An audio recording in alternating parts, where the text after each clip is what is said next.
47,196 47,196 buyers organisations इसके साथ जुड़ चुकी हैं। 18,12,035 सेलर्स और सर्विस प्रोवाइडर ऑर्गेनाइजेशन जुड़ चुकी हैं इसके साथ। 18,12,035 sellers and service providers. 16,316 means 16,316 product categories जुड़ चुकी है। 186 सर्विस कैटेगरीज जुड़ चुकी है। 32,73,313 प्रोडक्ट जुड़ चुके हैं। 1,06,407 इस पोर्टल के माध्यम से अपनी सर्विसेज प्रोवाइड कर रहे हैं। 66,36,36,371 ऑर्डर्स निकल चुके हैं जेम तक अभी तक। टोटल ट्रांजैक्शन वैल्यू, मैं रिपीट कर रहा हूं, टोटल जो इसमें ट्रांजैक्शन हो चुका है वो 1 crore 115 million crore, I repeat 115 million crore का ट्रांजैक्शन इस पे हो चुका है। सूरज जी आप मुझे कहीं करेक्ट करिएगा अगर कोई फिगर अपडेटेड ना हो तो आप अपनी प्रेजेंटेशन मुझे जरूर करने की कोशिश करिएगा। 1,35,751 माइक्रो स्मॉल एंटरप्रेन्योर्स जुड़ चुके हैं इससे। और आपको सबसे बड़ी फिगर जो मैं बताना चाहूंगा कि जो टोटल ट्रांजैक्शन हुआ है 115 मिलियन का, उस करोड़ का, उसमें 56.17 मींस मोर देन 50% जो ऑर्डर दिया है वो सरकारी संस्थाओं ने, भारतीय सरकार ने वो एमएससीज को दिया है। तो आप इसका पावर समझ सकते हैं कि अगर हमने अभी तक नहीं किया है तो हमने कितने लॉस पे चल रहे हैं। अगर हम कर लेते हैं तब भी लेट नहीं हुआ, क्योंकि अभी ये समय है कि अभी फिजिकली चीजें नहीं हो रही है, तो ये हमारे लिए एक बहुत बड़ा पोर्टल हो सकता है, बड़ी एक जानकारी हो सकती है, बहुत बड़ा एक। कहते हैं हमारे प्रधानमंत्री हमेशा कहा करते हैं कि हमेशा आपदा को अवसर में बदलने का प्रयास करें। और हमें लगता है कि मनोज जी इस प्रोग्राम के बिहाफ पे यही कोशिश कर रहे हैं कि ये जेम पोर्टल जो है हमारे लिए बहुत बड़ी आपदा में अवसर के रूप में आगे बढ़ के आएगा, एक जिससे हम अपने बिजनेस को बढ़ा पाएंगे, आगे बढ़ा पाएंगे। जो हम एक दो लोगों से बात करते रहते हैं उसको 2,000 करोड़ तक ले जा पाएंगे। इसलिए मैं सूरज जी से बिना कोई विलंब के निवेदन करूंगा, सूरज जी आप आए और अपनी बातें रखें, हमें बताएं, क्योंकि बहुत सारी टेक्निकल हिचेस लोगों को होती है। पहली दफे हम जाते हैं तो हमको पोर्टल थोड़ा सा कॉम्प्लेक्स लगता है और हम पीछे हट के आ जाते हैं। तो हम कहाँ से गलतियां करते हैं, तो आप एक बार प्लीज इसको बहुत ही जनरलाइज वे में, क्योंकि हम सारे यहाँ पे माइक्रो स्मॉल एंटरप्रेन्योर्स बैठे हुए हैं, तो बहुत ही जनरलाइज वे में हमें बताने की कोशिश करें। और किसी के कोई क्वेश्चंस हो गए तो वो चैट बॉक्स पे डाल दें। जो हमारे लोग जो हमें फेसबुक पे लाइव देख रहे हैं, जो हमारे पूरे देश विदेश से हमारे साथ जुड़े हुए हैं, फेसबुक पे लाइव देख रहे हैं, वो हमारे फेसबुक पेज पे अपने क्वेश्चन डाल सकते हैं। हम कोशिश करेंगे कि सारे क्वेश्चंस को ले लें। अगर नहीं ले पाते हैं तो हम आपको वायदा करते हैं कि हम उस क्वेश्चंस का आंसर आपको ईमेल के थ्रू या आपका फोन नंबर होगा तो व्हाट्सएप के थ्रू हम देने की प्रयास करें। धन्यवाद। सूरज जी अगर आप प्लीज स्क्रीन पे अपना वीडियो ऑन करके आएं और इस कार्यक्रम को आगे बढ़ाएं, आपका हम महत्वपूर्ण समय का धन्यवाद करते हैं। प्लीज आप आए सूरज जी। धन्यवाद Gaurav ji. Thank you Gaurav ji, thank you Manoj ji. देखिए आपने जैसा बिल्कुल सही कहा कि आज के समय में हमें ऑनलाइन होना बहुत ही अनिवार्य है। और जो मेरा आज का प्रेजेंटेशन है, जैसा कि आप सभी जानते हैं, गवर्नमेंट ई मार्केट प्लेस पर है। प्रेजेंटेशन के बारे में मैं कुछ आपको पहले से बताना चाहूँगा। आज की इस प्रेजेंटेशन में हम क्या कवर करेंगे, सबसे पहले मैं आपको टॉपिक्स बता देता हूँ। जैसे ओवरव्यू जेम का, जेम ओवरव्यू, जिसमें हम जेम का बेनिफिट्स भी आपको बताएंगे और being a micro and small enterprise आपका क्या बेनिफिट रहता है जेम पे, रजिस्ट्रेशन कैसे कर सकते हैं जेम पे, how to update your profile, GeM account को कैसे मैनेज करना है, ब्रांड अप्रूवल, आपका जो भी ब्रांड है, जिस ब्रांड्स को आप सेल करते हैं उसको जेम पर कैसे अप्रूव करवाना है, कैटलॉग मैनेजमेंट यानी प्रोडक्ट को अपलोड कैसे करना है, बिड पार्टिसिपेशन यानी कोई भी टेंडर निकलता है जेम पे उसे कैसे पार्टिसिपेट करेंगे, ऑर्डर फुलफिलमेंट यानी जब आपको ऑर्डर मिल जाता है तो उसको कैसे हम इनवॉइस जनरेट करेंगे, रिक्वेस्ट मैनेजमेंट, जेम से हम कैसे रिक्वेस्ट कर सकते हैं। और प्रेजेंटेशन के बाद I will go into the question answer mode. So if you all have questions, so my request is please note it down or you put it in the chat box and I will take all questions from you after the presentation. So I'll just Suraj, make before it. you, Suraj, before you start, we are getting certain request that if you can switch on your videos so that we can also see, and whenever we find you at Government of India office, so we can connect you very easily. So I have got certain requests, if possible for you, because sometimes video off इसलिए की जाती है कि video on करने की वजह से presentation network में थोड़ी सी challenges आती है. तो it all depends upon you कि अगर आपका नेटवर्क का बहुत challenge ना हो, वीडियो ऑन कर राइट सकते हैं. Right, even I have some bandwidth issue, मैंने सभी के वीडियो ऑफ किए हुए हैं, दैट इज व्हाई अगर if I switch it on तो थोड़ा हैंग होगा. Good No, And morning. anyhow, my presentation will run, so I don't think people will watch video. They will be interested in presentation only. So no problem. I'll start with, और जो भी questions हैं सबके मैं सबसे request करूंगा आप note कर लें. हर टॉपिक पे क्वेश्चंस आना नेचुरल है और सारे क्वेश्चंस को आंसर किया जाएगा. तो government e marketplace, that is GeM, we started in August 9th 2016. Close to 5 years हमें होने वाले हैं. और ये एक ऑनलाइन प्रोक्योरमेंट पोर्टल है. तो जो लोग जेम के बारे में नहीं जानते उनके लिए बता दें, ये एक ऑनलाइन मार्केट प्लेस है, ऑनलाइन शॉपिंग वेबसाइट है जो कि सिर्फ गवर्नमेंट बायर्स के लिए है. इस पर कोई भी प्राइवेट व्यक्ति नहीं आ सकता है, खरीदने के लिए सिर्फ गवर्नमेंट आएगी. GeM follow GFR. जीएफआर कहते हैं हम general financial rules. General financial rules एक ऐसा प्रोक्योरमेंट के बारे में रूल्स हैं, फाइनेंशियल रूल्स हैं. फाइनेंशियल आप कह सकते हैं प्रोक्योरमेंट का बाइबल है. और भारत सरकार और जो भी सरकार जीएफआर को फॉलो करता है वो सारे रूल्स को फॉलो करते हुए प्रोक्योरमेंट करते हैं. इसमें रूल है, रूल नंबर 149, जो कि बिल्कुल जेम के लिए ही निर्धारित है. इसके तहत भारत सरकार को अगर कुछ खरीद करना है तो अगर वो जेम पर अवेलेबल है तो जेम से ही खरीदना है. तो आप ध्यान रखिए कि ये गवर्नमेंट के लिए मैंडेटरी है. एफिशिएंसी, ट्रांसपेरेंसी, इंक्लूसिवनेस, ये हमारे पिलर्स हैं. जेम बिल्कुल डिजिटल प्लेटफॉर्म है. इससे पहले मैनुअल मोड में प्रोक्योरमेंट होता था. एफिशिएंसी बढ़ गई है प्रोक्योरमेंट में जेम के आने से. ट्रांसपेरेंट इसलिए है कि हम सेलर का नाम और सेलर का पहचान, सेलर का एड्रेस हम जेम पर नहीं दिखाते हैं. यानी अगर बायर ये नहीं जानता कि मैं किससे खरीद रहा हूँ तो इस पोर्टल का मिसयूज नहीं हो सकता. यानी कि बिल्कुल ट्रांसपेरेंट है. अगर मैं एक बायर हूँ, अगर मैं गवर्नमेंट बायर हूँ, मुझे कुछ लेना है, मुझे सिर्फ प्रोडक्ट का नाम दिखेगा और उसका प्राइस दिखेगा. इंक्लूसिवनेस इन पब्लिक प्रोक्योरमेंट का मीनिंग है कि हम सभी वर्ग के सेलर्स को आमंत्रित करते हैं, जैसे manufacturer, trader, reseller, micro small enterprise, startups, self help groups, NGOs, artisan, weavers, women entrepreneurs, सब लोग इस पर आकर अपना प्रोडक्ट सेल कर सकते हैं. Bidding, reverse auction, direct purchase, ये 3 मेथड हैं जिससे सरकार खरीद करती है इस पोर्टल से. स्टेक होल्डर्स जेम के आपके लिए हैं. जेम एसपीवी जो जेम को मैनेज करते हैं, जो पॉलिसीज बनाते हैं, और एमएसपी और बीएमयू उन पॉलिसीज को इम्प्लीमेंट करते हैं. ये इंटरनल स्टेक होल्डर हैं कि जेम कैसे फंक्शन करता है.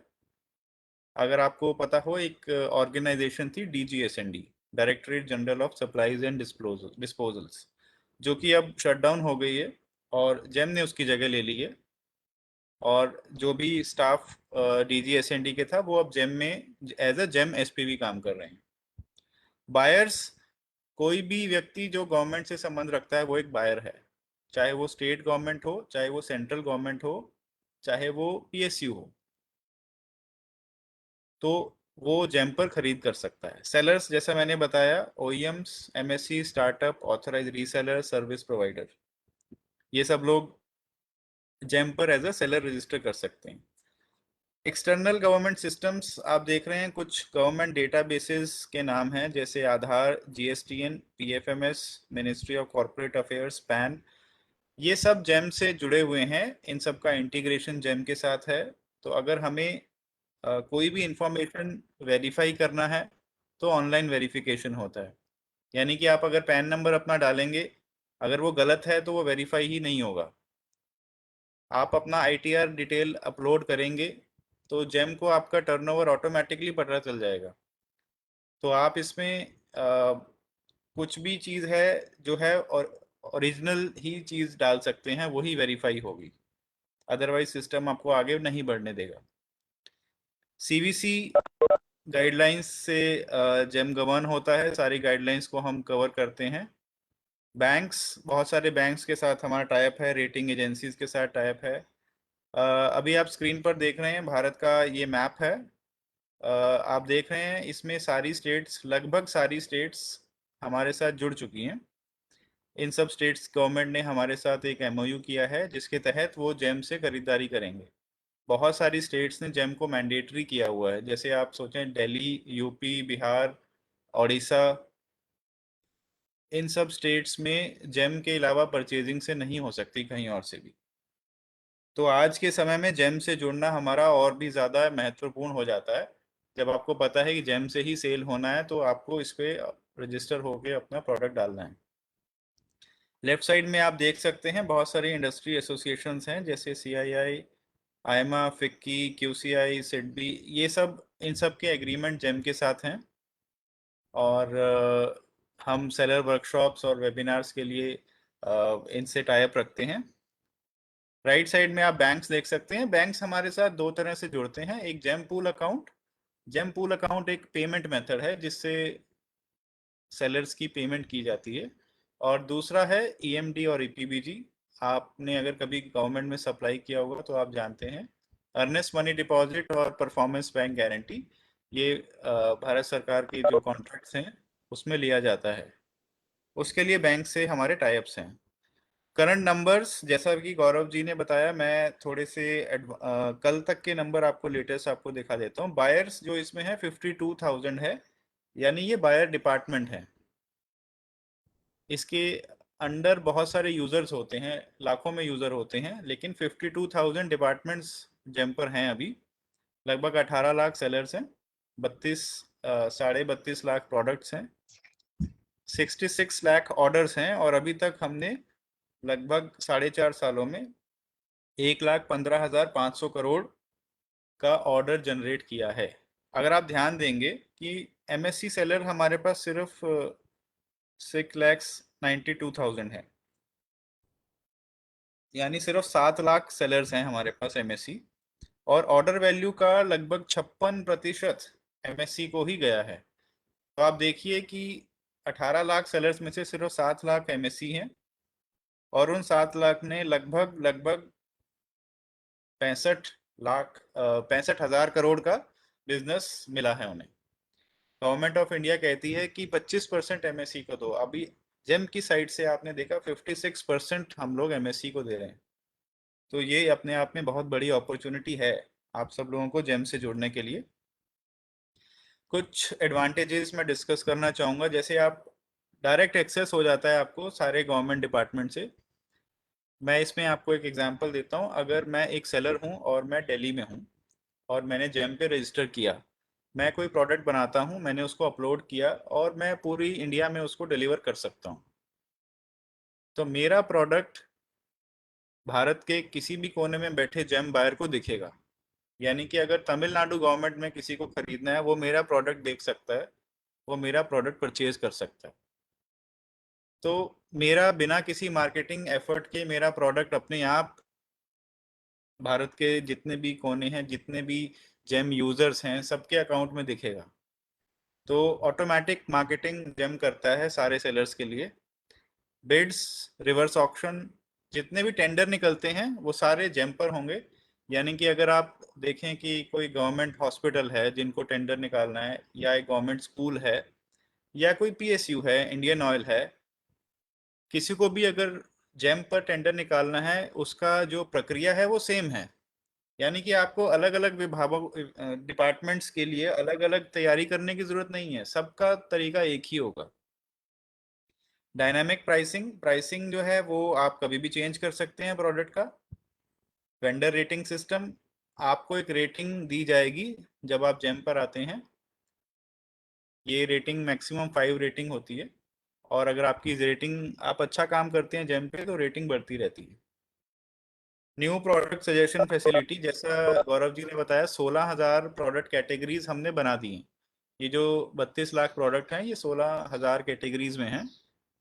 और ये सारी कैटेगरीज हम बनाते हैं, हर वीक नई कैटेगरी बनाते हैं, हर मंथ हम नई कैटेगरीज जोड़ते हैं। तो आप भी, सेलर्स भी सजेस्ट कर सकते हैं। सेलर फ्रेंडली डैशबोर्ड, तो जिन लोगों ने जेम पे रजिस्टर किया है वो जानते होंगे डैशबोर्ड क्या होता है। डैशबोर्ड आपके अकाउंट में एक लिंक होता है जिससे आप समरी निकाल सकते हैं, यानी कितने ऑर्डर आपके पेंडिंग हैं, कितनी पेमेंट्स आपकी पेंडिंग है, कितने ऑर्डर को अभी तक आपने डिस्पैच नहीं किया है, ये सारा डेटा आप जान सकते हैं। News and event section, GeM के बारे में न्यूज़ देख सकते हैं। न्यू ऑन जेम, जो भी जेम पर नया प्रोडक्ट कैटेगरी है या जेम पर कोई नया फीचर आया है, वो सब इसमें मिलेगा आपको। चलिए, अब एमएससीज के लिए क्या बेनिफिट है, इस पे हम ध्यान अपना बटाते हैं। सबसे पहला आप देखिए, जो पॉलिसी है हमारी भारत सरकार की, पब्लिक प्रोक्योरमेंट पॉलिसी एमएससी की, ऑर्डर 2012, ये क्या कहती है कि 25% बजट जो है हमें एमएससी से ही लेना है। ज़्यादा तो ले सकते हैं बट मिनिमम 25% लेना ही है, जिसमें से 4% SC/ST और 3% वुमेन एंटरप्रेन्योर से लेना है। और इस पॉलिसी में ये भी कहा जाता है कि टेंडर की कॉस्ट नहीं होगी कोई देनी, कोई अर्नेस्ट मनी डिपॉजिट नहीं देना होगा। अर्नेस्ट मनी डिपॉजिट मैं आपको बता देता हूँ क्या होता है। किसी भी टेंडर में सरकार के पार्टिसिपेट करने के लिए एक अर्नेस्ट मनी डिपॉजिट देना होता है ताकि सीरियस बिडर्स आए उसमें, लेकिन एमएससीज के लिए वो एग्जेम्प्ट है। इसके बाद परचेज प्रेफरेंस पर, यानी कि अगर आपने किसी टेंडर में पार्टिसिपेट किया, जो लोएस्ट प्राइस होता है उसको L1 कहते हैं। अगर आपका प्राइस L1 प्लस 15% की रेंज में आता है तो आपको 25% क्वांटिटी दी जा सकती है, ये भी ये पॉलिसी कहती है। इसके अलावा 358 आइटम्स जो हैं वो जेम पर एक्सक्लूसिवली एमएससीज के लिए हैं, नॉर्मल सेलर उसको नहीं दे सकता। अब ये सारी पॉलिसी को हमने जेम पे कैसे इंटीग्रेट किया है ये भी आपको जानना चाहिए। जब आप जेम पर रजिस्टर करते हैं, सबसे पहले आप अपना उद्यम रजिस्ट्रेशन नंबर डालेंगे, जो कि पहले उद्योग आधार नंबर था, अब हम उद्यम रजिस्ट्रेशन नंबर डालेंगे। तो सिस्टम आपको आइडेंटिफाई कर लेगा कि आप माइक्रो हो या स्मॉल हो या मीडियम हो। तो अगर आपको हमने पहले ही आइडेंटिफाई कर लिया कि आप माइक्रो और स्मॉल हो, तो आप पॉलिसी का बेनिफिट ले सकते हैं। इसके अलावा जब भी बायर परचेज करता है उसको एक फ़िल्टर मिलता है एमएससी का, यानी कि वो एक्सक्लूसिव एमएससी से खरीद सकता है। दूसरा मेन फीचर ये है कि 25% क्वांटिटी आपके लिए रिजर्व होती हैं अगर आप L1 प्लस 15% रेंज में आते हैं।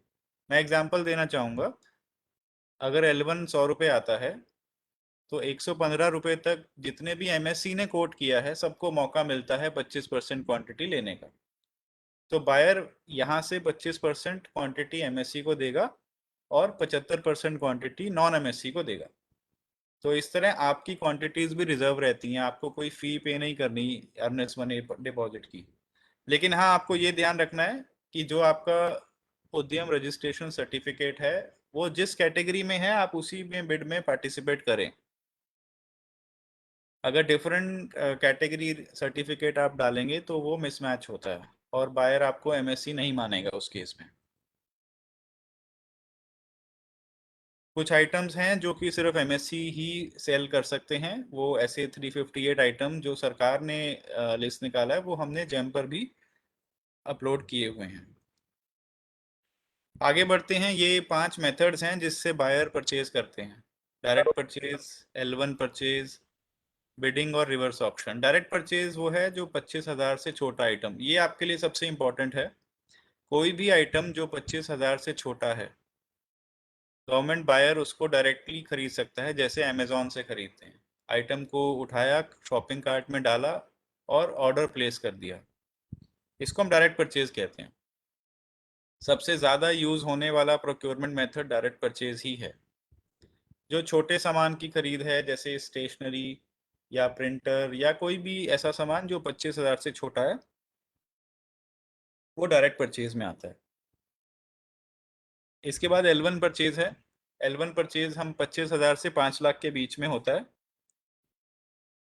इसमें बायर को 3 ब्रांड्स को कंपेयर करना होता है।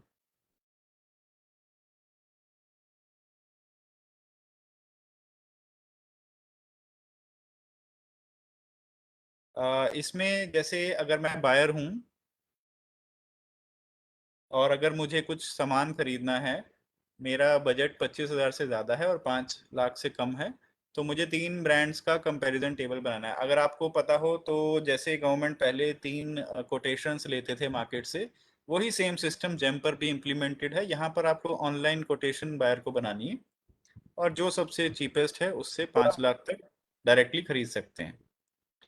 इंटेंट ऑफ बाइंग पीएसी और इंटेंट ऑफ बाइंग बिड, इसका मतलब है एक तो बिड है, बिड करते हैं बायर, आप लोग उसमें पार्टिसिपेट करेंगे, जो अगर आपका लोएस्ट प्राइस है तो आपको बिड मिल जाएगा, आपको कॉन्ट्रैक्ट मिल जाएगा। पीएसी का मतलब है प्रोप्राइटरी आर्टिकल सर्टिफिकेट। अगर आप एक ऐसा आइटम बनाते हैं जो दूसरा कोई मैन्युफैक्चरर नहीं बनाता है, तो वो पीएसी आइटम है, प्रोप्राइटरी आइटम है, उसको सरकार खरीद सकती है। इसको हम सिंगल ब्रांड परचेज भी कहते हैं। जैसे मैं एक बायर हूँ, अगर मुझे एक कंप्यूटर लेना है लेकिन मुझे सिर्फ डेल का कंप्यूटर लेना है, तो मैं सिर्फ डेल कंप्यूटर का एक टेंडर निकाल सकता हूँ जिसमें सिर्फ मुझे डेल का ब्रांड ही ऑफर किया जाएगा। तो इसको हम पीएसी या प्रोप्राइटरी परचेज कहते हैं। और आखिरी है बिड और रिवर्स ऑक्शन। इसका मतलब है कि 5 लाख से ऊपर जितना भी प्रोक्योरमेंट है वो बिडिंग से ही होता है या रिवर्स ऑक्शन से। रिवर्स ऑक्शन भी बिडिंग का एक एडवांस फॉर्म है। दोनों में डिफरेंस बस ये है, बिडिंग में आप एक बार प्राइस कोट करते हैं, अगर आपका लोएस्ट है तो आपको मिल जाएगा। लेकिन अगर रिवर्स ऑक्शन में आप मल्टीपल टाइम कोट कर सकते हैं, एक ही प्राइस को आप बार बार कम कर सकते हैं एक ही बिड के अंदर, और अगर आपका लोएस्ट प्राइस आता है आपको कॉन्ट्रैक्ट मिलता है। प्राइमरी और सेकेंडरी सेलर, देखिए कई बार ऐसा होता है प्राइमरी सेलर जब रजिस्टर करते हैं उनके पास इतना वक्त नहीं होता है कि वो जेम को दे सके, तो सेकेंडरी सेलर बनाते हैं वो अपने ही अकाउंट में, जो कि उनका पूरा वर्क हैंडल कर सकते हैं, जैसे प्रोडक्ट अपलोड हो गया या टेंडर पार्टिसिपेशन हो गया, ऑर्डर कंफर्मेशन हो।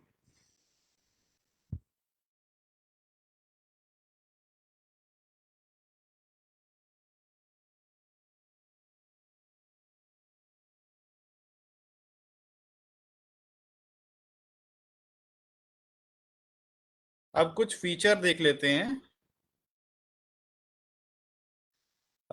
सबसे पहला फीचर है कैटलॉग मैनेजमेंट सिस्टम। कैटलॉग यानी कि प्रोडक्ट मैनेजमेंट सिस्टम।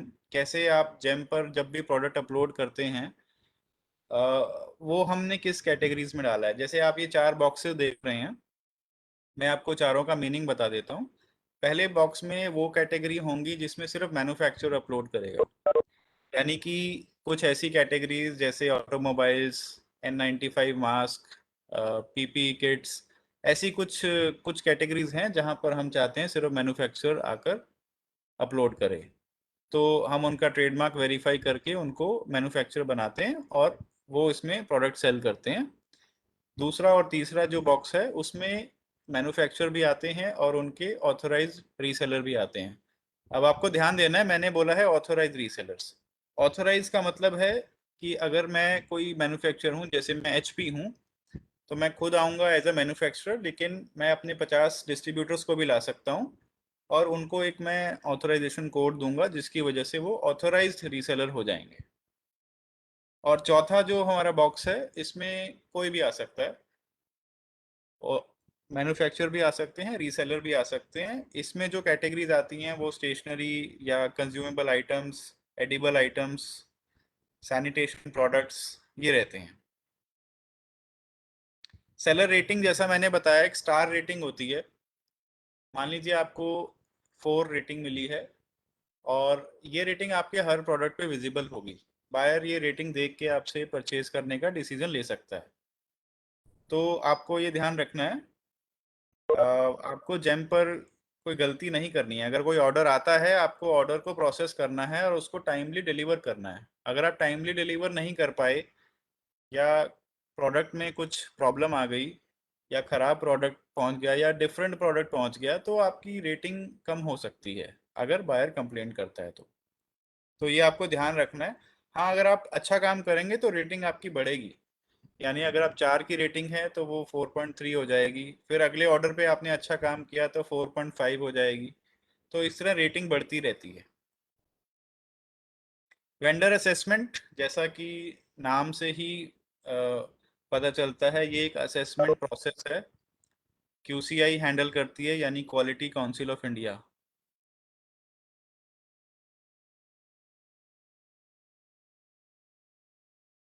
क्यूसीआई हमारा ही एक पार्टनर है।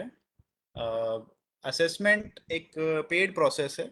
अगर मैं एक मैन्युफैक्चरर हूँ, अगर मुझे मैन्युफैक्चर की तरह सेल करना है तो मुझे अपना असेसमेंट करवाना होगा।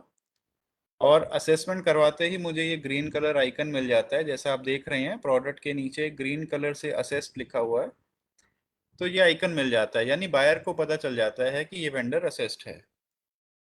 सिमिलरली सर्विस प्रोवाइडर, मैं शायद मैंने बताया नहीं, जेम पर प्रोडक्ट के साथ साथ सर्विसेज भी हैं। सर्विसेज यानी सेवाएं, जैसा कुछ कॉमन सर्विसेज मैं आपको बताना चाहूँगा, जैसे man power hiring service, vehicle hiring service, canteen service, catering service, pest control service, courier service, goods transport service, tentage service, package drinking water service. तो ऐसी बहुत सारी सर्विसेज हैं जिनको जेम पर डाला गया है, और आप इसमें अपना कैटलॉग डाल सकते हैं, ये फ्री ऑफ कॉस्ट है। ये उन सर्विसेज की कुछ लिस्ट है। लगभग ऐसी 180 सर्विसेज हैं जो आप जेम पर अपलोड कर सकते हैं, अपना कैटलॉग डाल सकते हैं।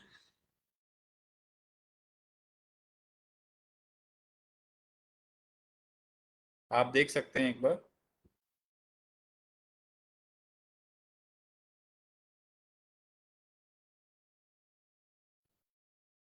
चलिए अब हम बिल्कुल पोर्टल की तरह मूव करते हैं कि आपको जेम साइट पर कैसे काम करना है, कैसे आपको अपना एक अकाउंट बनाना है और कैसे उसको काम करना है। इसमें आपको ध्यान रखना है, इसमें तीन तीन तरह के स्टेप्स हैं। पहला रजिस्ट्रेशन, दूसरा प्रोफाइल अपडेशन, और तीसरा प्रोडक्ट अपलोड। ये तीनों काम आपको करने हैं, तब जाकर आप जेम पर ऑर्डर्स रिसीव कर सकते हैं। सबसे पहले इंट्रोडक्शन में मैं आपको डॉक्यूमेंटेशन बता देता हूँ। प्राइमरी सेलर जो है, उन्हें कैसे रजिस्टर करना है, उनके पास क्या होना चाहिए। सबसे पहले आधार नंबर या पर्सनल पैन या वर्चुअल आईडी होना चाहिए। एक मोबाइल नंबर जो कि आधार से लिंक होना चाहिए। एक ईमेल एड्रेस। डॉक्यूमेंट्स जो आपके कॉन्स्टिट्यूशन टाइप से हैं, जैसे अगर आप प्राइवेट लिमिटेड हैं तो आपके पास सीआईएन नंबर होना चाहिए, पैन नंबर होना चाहिए। स्टार्टअप हैं तो डीआईपीपी नंबर होना चाहिए। एमएससी हैं तो उद्योग आधार या उद्यम रजिस्ट्रेशन नंबर होना चाहिए। आप प्रोप्राइटरशिप से भी रजिस्टर कर सकते हैं, उसमें ओनर्स का पैन जाएगा, ओनर्स का आईटीआर जाएगा। Address details, bank account details, और यही चीज़ें आपको सेकेंडरी यूज़र में चाहिए होती हैं। देखिए, रजिस्ट्रेशन जो है वो एक ऑथराइज पर्सन को ही करना है।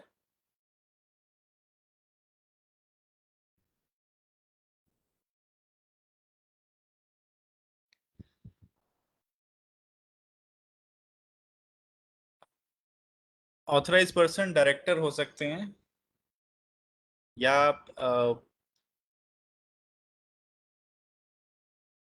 आईटीआर सिग्नेटरी हो सकते हैं। तो आपको ये ध्यान रखना है, जब आप पहली बार जेम पे रजिस्टर करें तो एक ऑथराइज पर्सन के तौर पे ही करें, क्योंकि उनका डिटेल भी वेरीफाई किया जाएगा। प्राइमरी सेलर, सेकेंडरी सेलर बना सकते हैं। एमएससी और स्टार्टअप के लिए आपको उद्यम रजिस्ट्रेशन और डीआईपीपी नंबर चाहिए। अगर आप प्रोडक्ट भी देते हैं और सर्विसेज भी देते हैं, आपको कोई अलग अकाउंट नहीं बनाना, एक ही अकाउंट से आप काम कर सकते हैं। चलिए पहला स्टेप स्टार्ट करते हैं। रजिस्ट्रेशन जेम पर दो तरह से होता है, आधार से और पैन से। तो आपको ध्यान रखना है, जो भी आपके ऑथराइज पर्सन हैं उन्हीं के आधार से हम रजिस्टर करेंगे। ये साइट आप देख रहे हैं ऊपर, gem.gov.in, ये जेम साइट है। ध्यान रहे किसी भी और साइट में मत जाइए, गूगल से मत जाइए, इसी साइट को आप अपने ब्राउज़र में डालिए, क्योंकि जेम से ही मिलती जुलती बहुत सारी साइट्स भी हैं जो रजिस्ट्रेशन फीस लेती हैं। तो आप उसमें मत पड़िए, आप ये यूआरएल नोट कर लीजिए, यही जेम की ओरिजिनल साइट है, gem.gov.in। इसको आप ओपन करेंगे तो साइन अप का ऑप्शन है, सेलर्स का भी यहीं से है, बायर्स का भी यहीं से है। तो आप एक सेलर्स में जाएंगे, सबसे पहले टर्म्स एंड कंडीशंस आपसे एग्रीमेंट माना जाएगा कि आप जेम की टीएनसी एग्री करते हैं। इसके बाद आपको बिजनेस टाइप बताना है, क्या आप प्रोप्राइटरशिप हैं, क्या आप पार्टनरशिप हैं, क्या आप कंपनी प्राइवेट लिमिटेड हैं, क्या आप ट्रस्ट हैं, क्या आप सेंट्रल गवर्नमेंट या स्टेट गवर्नमेंट है। कुछ गवर्नमेंट भी सेलर भी होती हैं, बायर भी होती हैं, तो वो भी यहाँ से रजिस्टर कर सकती हैं। इसके बाद बिजनेस ऑर्गेनाइजेशन नेम, जो भी आपकी कंपनी का नाम है वो आपको यहाँ डालना है। ध्यान दीजिए नाम सही होना चाहिए, जो डॉक्यूमेंट्स पे लिखा है यानी जो आपके उद्यम रजिस्ट्रेशन पे लिखा है नाम सेम होना चाहिए, नहीं तो वेरीफाई नहीं होगा। दो तरह से रजिस्ट्रेशन हो सकता है, आधार से और पैन से। मैं आपको अभी आधार से दिखा रहा हूँ। आप आधार नंबर एंटर करेंगे और मोबाइल नंबर डालेंगे तो वेरीफाई आधार का लिंक आएगा। वेरीफाई का लिंक आने पे एक ओटीपी आएगा।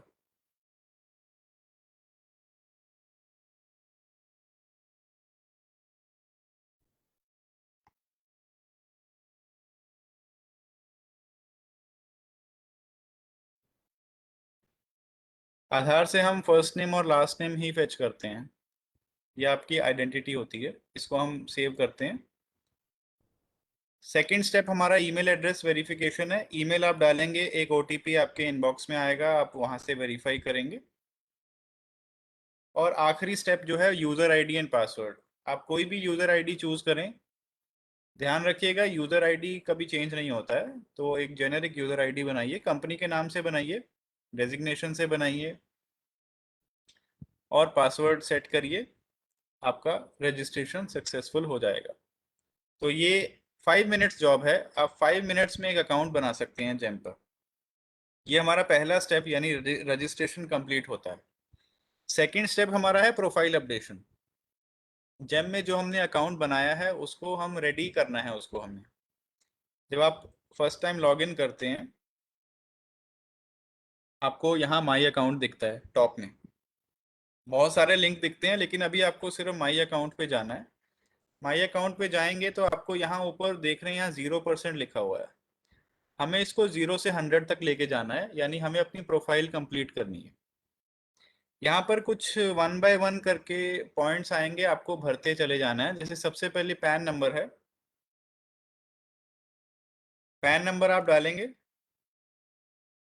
यहाँ 4 तरह से पैन बताया गया है, अगर आप पार्टनरशिप हैं या प्रोप्राइटरशिप हैं या आप गवर्नमेंट हैं तो आप पैन नंबर यहाँ पे डाल सकते हैं, जो वेरीफाई हो जाएगा ऑनलाइन। ध्यान दीजिए कंपनी का पैन आएगा यहाँ पर, कंपनी इनकॉर्पोरेशन डेट। अगर आप प्रोप्राइटरशिप हैं तो मैनुअली आपको डेट बताना होगा कि कंपनी आपने कब स्टार्ट किया था।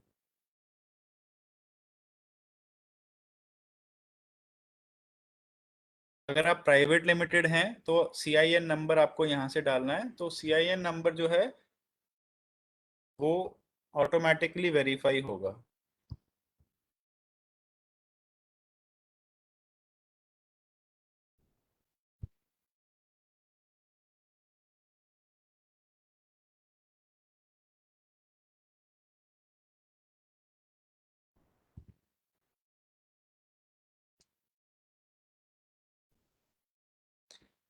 इसके बाद आपके सामने कंपनी प्रोफाइल का टैब खुल जाता है। Are you a startup, yes no. Are you registered with MSME as micro और स्मॉल, येस नो। और इसको हम एक भी करके देख लेते हैं। आर यू अ स्टार्टअप, आप अगर आप येस करते हैं, ठीक है। स्टार्टअप दो तरह से होते हैं, या तो वो स्टार्टअप इंडिया मिनिस्ट्री से रजिस्टर्ड हैं, अगर वो रजिस्टर्ड हैं तो उन्हें डीआईपीपी नंबर मिलता है, जो आप यहाँ पे डालेंगे और वो ऑनलाइन वेरीफाई होगा। या आप दूसरा स्टेप डाल सकते हैं, not registered with startup India, यानी आप स्टार्टअप तो हैं लेकिन आप रजिस्टर्ड नहीं हैं किसी के साथ। तो आप इसको बस सेव कर सकते हैं कि मैं अनरजिस्टर्ड स्टार्टअप हूँ। Are you registered with MSME as a micro और स्मॉल, ये आपके लिए बहुत इंपॉर्टेंट है। यहाँ पर आप यस करेंगे तो आपसे पूछा जाएगा उद्यम नंबर और आपका जो मोबाइल नंबर, ये ऑनलाइन वेरीफाई होगा।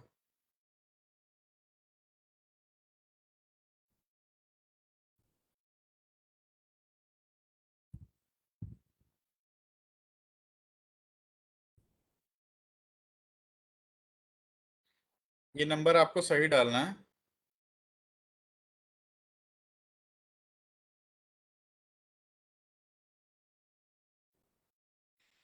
इसके बाद do you want to participate in bid, यहाँ पर आपको यस करना है क्योंकि आपको टेंडर में पार्टिसिपेट करना है। आपको ये ध्यान देना है, अगर आपने, आपका जो भी कंपनी है या आपका प्रोप्राइटरशिप है, अगर वो 2 साल से कम टाइम पहले खुला है तो आपको आईटीआर डिटेल नहीं भरना होता है। लेकिन अगर 2 साल से ज़्यादा है तो सिस्टम आपको कहता है टैक्स असेसमेंट में जाके आपको अपना आईटीआर डिटेल फिल करना है। इसको आप सेव कर देंगे। ऑफिस लोकेशन एक अगला फील्ड है, आपको ऑफिस लोकेशन एंटर करना है। आपका कोई भी एड्रेस हो, registered address, billing, manufacturing, service centre.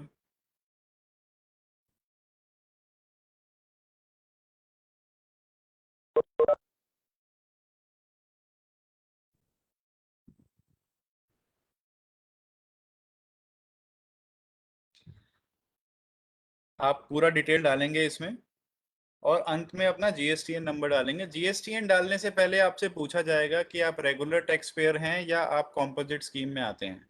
तो आपको ध्यान से चूज करना है, ये ऑप्शन आपको बाद में चेंज करने का नहीं मिलेगा। तो आप नॉर्मल टैक्स पेयर हैं या कॉम्पोजिट स्कीम में आते हैं, वो आपको सेलेक्ट करना है।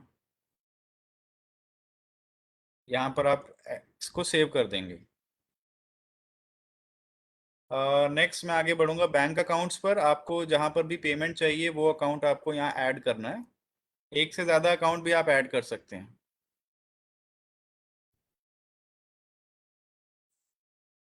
इसके बाद टैक्स असेसमेंट, जो मैंने बोला था आपको कि आईटीआर अगर आपको अपडेट करना है तो कैसे अपडेट करना है, आपको आईटीआर नंबर चूज करना है, असेसमेंट ईयर चूज करना है, एक्नॉलेजमेंट नंबर डालना है और आपको सेल्स ग्रॉस रिसिप्ट डालना है।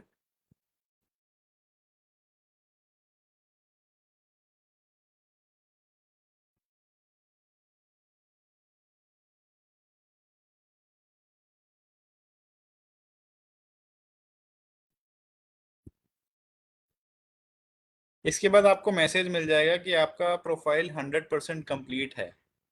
अब आपके सामने कुछ दूसरे टैब्स ओपन हो जाएंगे जिसको हम कहते हैं माई एक्शंस और पर्सनल सेटिंग्स। माई एक्शंस में आप जाएंगे तो आपको कुछ और ऑप्शन मिलेगा, वेंडर असेसमेंट, यहाँ पे आप असेसमेंट अप्लाई कर सकते हैं। क्लोज अकाउंट, अगर आपके गलती से 2 अकाउंट ओपन हो गए हैं तो आप एक अकाउंट क्लोज कर सकते हैं। पर्सनल सेटिंग्स में आप अपना पासवर्ड, ईमेल, मोबाइल अपडेट कर सकते हैं। और लास्ट में आपको आता है माई टीम, यानी आपको यूज़र बनाने हैं। तो आप कितने भी यूज़र बना सकते हैं, 15 यूज़र बना सकते हैं। और ये रोल उनको दे सकते हैं कि बिड पार्टिसिपेशन है, प्रोडक्ट अपलोड है, मैनेज ऑर्डर है या पार्टिसिपेट इन परचेज एक्विजिशन है। ये रोल्स आप दे सकते हैं और यूज़र बना सकते हैं। वो यूज़र आपके बिहाफ पर काम कर सकते हैं। तो सबसे पहले ये हमारा सेकंड स्टेप था, प्रोफाइल अपडेशन। ये ही बहुत इंपॉर्टेंट है और कई बार ये टफ भी लगता है, कई बार चीज़ें वेरीफाई नहीं होती हैं, सिस्टम से लोग अटक जाते हैं। तो आपको ध्यान देना है कि एक तो सही चीज़ें डालें, आप इनकरेक्ट मत डालें। कहीं पर प्रॉब्लम आती है, हमारी हेल्पलाइन की हेल्प लें ज़रूर, आपको हेल्प करेंगे। और 100% प्रोफाइल कंप्लीट होते ही आप आगे बढ़ सकते हैं। अब हम बढ़ते हैं प्रोडक्ट अपलोड पर। कोई भी प्रोडक्ट अपलोड करने से पहले उसका ब्रांड अप्रूव करवाना होता है, यानी कि आपके पास ब्रांड है, अगर ब्रांड नहीं भी है तो भी आपको एक अप्रूवल लेना होता है। मैं आपको प्रोसेस शेयर करता हूँ। सबसे पहले 3 तरह से आप ब्रांड अप्लाई कर सकते हैं। पहला, अगर आपके पास ट्रेडमार्क है दूसरा, आपके पास ब्रांड है लेकिन ट्रेडमार्क नहीं है। और तीसरा ये है कि आपके पास ब्रांड नहीं है लेकिन आप ओईएम बनना चाहते हैं। तो तीनों तरह से आप अप्लाई कर सकते हैं। ठीक है, मैं आपको स्टेप दिखाता हूँ। सबसे पहला स्टेप है, रजिस्टर्ड ट्रेडमार्क आपके पास है, आपको कैसे अप्लाई करना है। जब आप ब्रांड अप्लाई करते हैं तो ये तीनों ऑप्शन आपके सामने शो करते हैं। सेलेक्ट टाइप ऑफ रिक्वेस्ट, आपको यहाँ जाना है, वी ओन रजिस्टर्ड ट्रेडमार्क, और ब्रांड का नेम डालना है। प्रोसीड पे क्लिक करेंगे तो आपसे पूछा जाएगा आपको ओईएम बनना है, येस और नो। आप येस करेंगे और नीचे आपको ब्रांड का वेबसाइट और ट्रेडमार्क सर्टिफिकेट अपलोड करना है पीडीएफ में। वेबसाइट नहीं है तो एनए लिख सकते हैं, लेकिन ट्रेडमार्क अपलोड करेंगे और अप्लाई फॉर डैशबोर्ड कर देंगे। यहाँ पर आपको ट्रेडमार्क अपलोड करना है।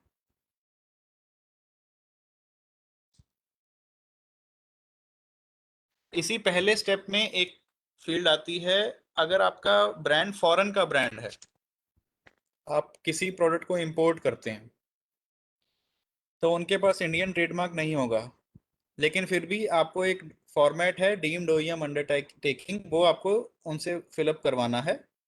वो फॉर्मेट आप यहाँ अपलोड करेंगे उन्हीं की कंट्री के ट्रेडमार्क के साथ। तो भी आपको उसका हम जेम पर आपको उस प्रोडक्ट का मैन्युफैक्चरर बना देंगे। और इस तरह से आप अप्लाई करेंगे। यहाँ पर आपको दिखता है पेंडिंग अप्रूवल, पेंडिंग अप्रूवल, ये लगभग 2 दिनों में अप्रूव हो जाता है। रिजेक्ट भी हो सकता है अगर डॉक्यूमेंट गलत है। ध्यान देना है, ट्रेडमार्क रजिस्टर्ड होना चाहिए, अप्लाइड स्टेट में नहीं होना चाहिए। दूसरा ऑप्शन आता है, we are owner of a brand but we do not have registered, यानी कि आपके पास ट्रेडमार्क नहीं है या आपने अप्लाई किया हुआ है अभी। इस केस में आप ये बीच वाला ऑप्शन सेलेक्ट करेंगे, ब्रांड का नेम डालेंगे। ब्रांड नेम के साथ कंपनी का नेम हम जोड़ देते हैं ऑटोमेटिकली। इसको आप प्रोसीड करेंगे। यहाँ पर एक अंडरटेकिंग फॉर्मेट है, उस अंडरटेकिंग फॉर्मेट को आपको यहाँ से डाउनलोड करना है। उसको फिल करना है कि मैं इस ब्रांड का ओनर हूँ, इस कैटेगरी में आता है, और मैं जेम के सारे रूल्स फॉलो करते हुए मैं उसका जेम पर ओईएम बनना चाहता हूँ। वो एक फॉर्मेट है, आपको उसको साइन करना है और उसको नोटराइज भी करवाना है। उसको आप अपलोड करेंगे, हम आपको उस ब्रांड का ओईएम बना देंगे, यानी मैन्युफैक्चरर बना देंगे। अब रहा तीसरा और अंतिम स्टेप कि आपके पास ब्रांड ही नहीं है कोई, लेकिन आप बेचना चाहते हैं। इस केस में हम उसको अनब्रांडेड कहते हैं। आप ये तीसरे वाला ऑप्शन सेलेक्ट करेंगे, ब्रांड का नाम अनब्रांडेड रहेगा, unbranded underscore company name.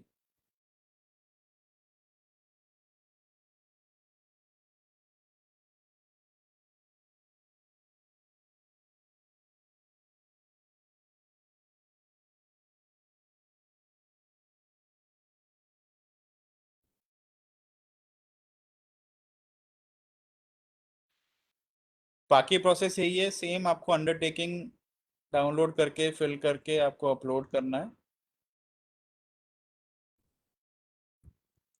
Government order copy भी लगा सकते हैं डॉक्यूमेंट में, पुराना कोई पीओ कॉपी लगा सकते हैं। तो ये आपका ब्रांड अप्रूव हो जाएगा 2 डेज के अंदर। अब हम आगे बढ़ते हैं, किसी भी प्रोडक्ट को अपलोड कैसे करना है। सबसे पहले जेम पे हम लॉगिन करेंगे। ये ऊपर आपको पाथ दिख रहा है, catalogue products add new offering, आपको यहाँ पर जाना है, ऐड न्यू ऑफरिंग यानी नया प्रोडक्ट आप ऑफर कर रहे हैं। एक सर्च बॉक्स आएगा, आपको कैटेगरी को सर्च करना है। जो भी जेम पर 16,000 कैटेगरीज बनी हैं, जिस कैटेगरी में आप प्रोडक्ट अपलोड करना चाहते हैं, यहाँ पर जाइए। क्रिकेट बॉल, जैसे फॉर एग्जांपल मैं आपको क्रिकेट बॉल का एग्जांपल ले रहा हूँ। इसको मैंने सर्च किया, कैटेगरी बनी हुई है। ओके, अगर कैटेगरी नहीं है मिल रही आपको, तो यहाँ से आप रिक्वेस्ट कर सकते हैं। यहाँ पे ऑप्शन आता है, can not find a suitable category.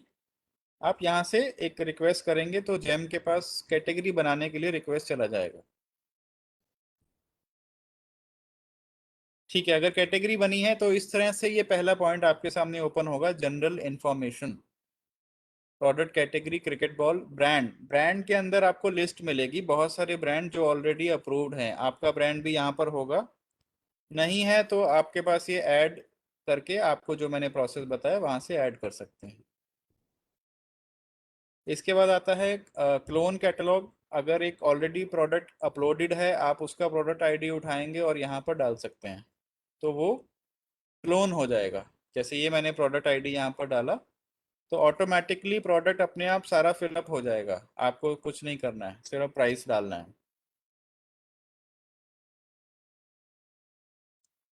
ठीक है, मान लीजिए आप नया प्रोडक्ट डालना चाहते हैं, तो ये पहला पेज आपको फिल करना है। रेड कलर से जो भी है, रेड स्टार से, वो गोल्डन पैरामीटर है, इंपॉर्टेंट पैरामीटर है, फिल करना है आपको। आगे बढ़ेंगे तो सेकंड पेज ओपन होगा, कैटलॉग इन्फॉर्मेशन। यहाँ आपको प्रोडक्ट का और डिटेल देना है, model number, product name, product description. ध्यान रहिए जो रेड में है वही डालना है।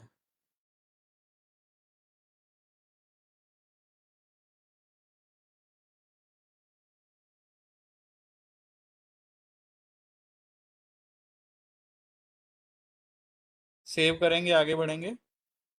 ये थर्ड पॉइंट है, ये बहुत इंपॉर्टेंट पॉइंट है, ये आपको जानना बहुत ज़रूरी है। अगर आप एक ओईएम है तो आपको यहाँ पर थर्ड पेज पे पहला ऑप्शन मिलेगा, सेलिंग प्रोडक्ट एज ओईएम और रीसेलर। किसी भी प्रोडक्ट को आप रीसेलर के तौर पे तो आप कभी भी डाल सकते हैं, ओईएम के लिए आपको वेंडर असेसमेंट के थ्रू जाना होगा। रीसेलर अगर आप हैं तो आपको यहाँ ऑथराइजेशन नंबर, ऑथराइजेशन एजेंसी और डेट ये डालना होगा। ये रियल टाइम वैलिडेट होगा।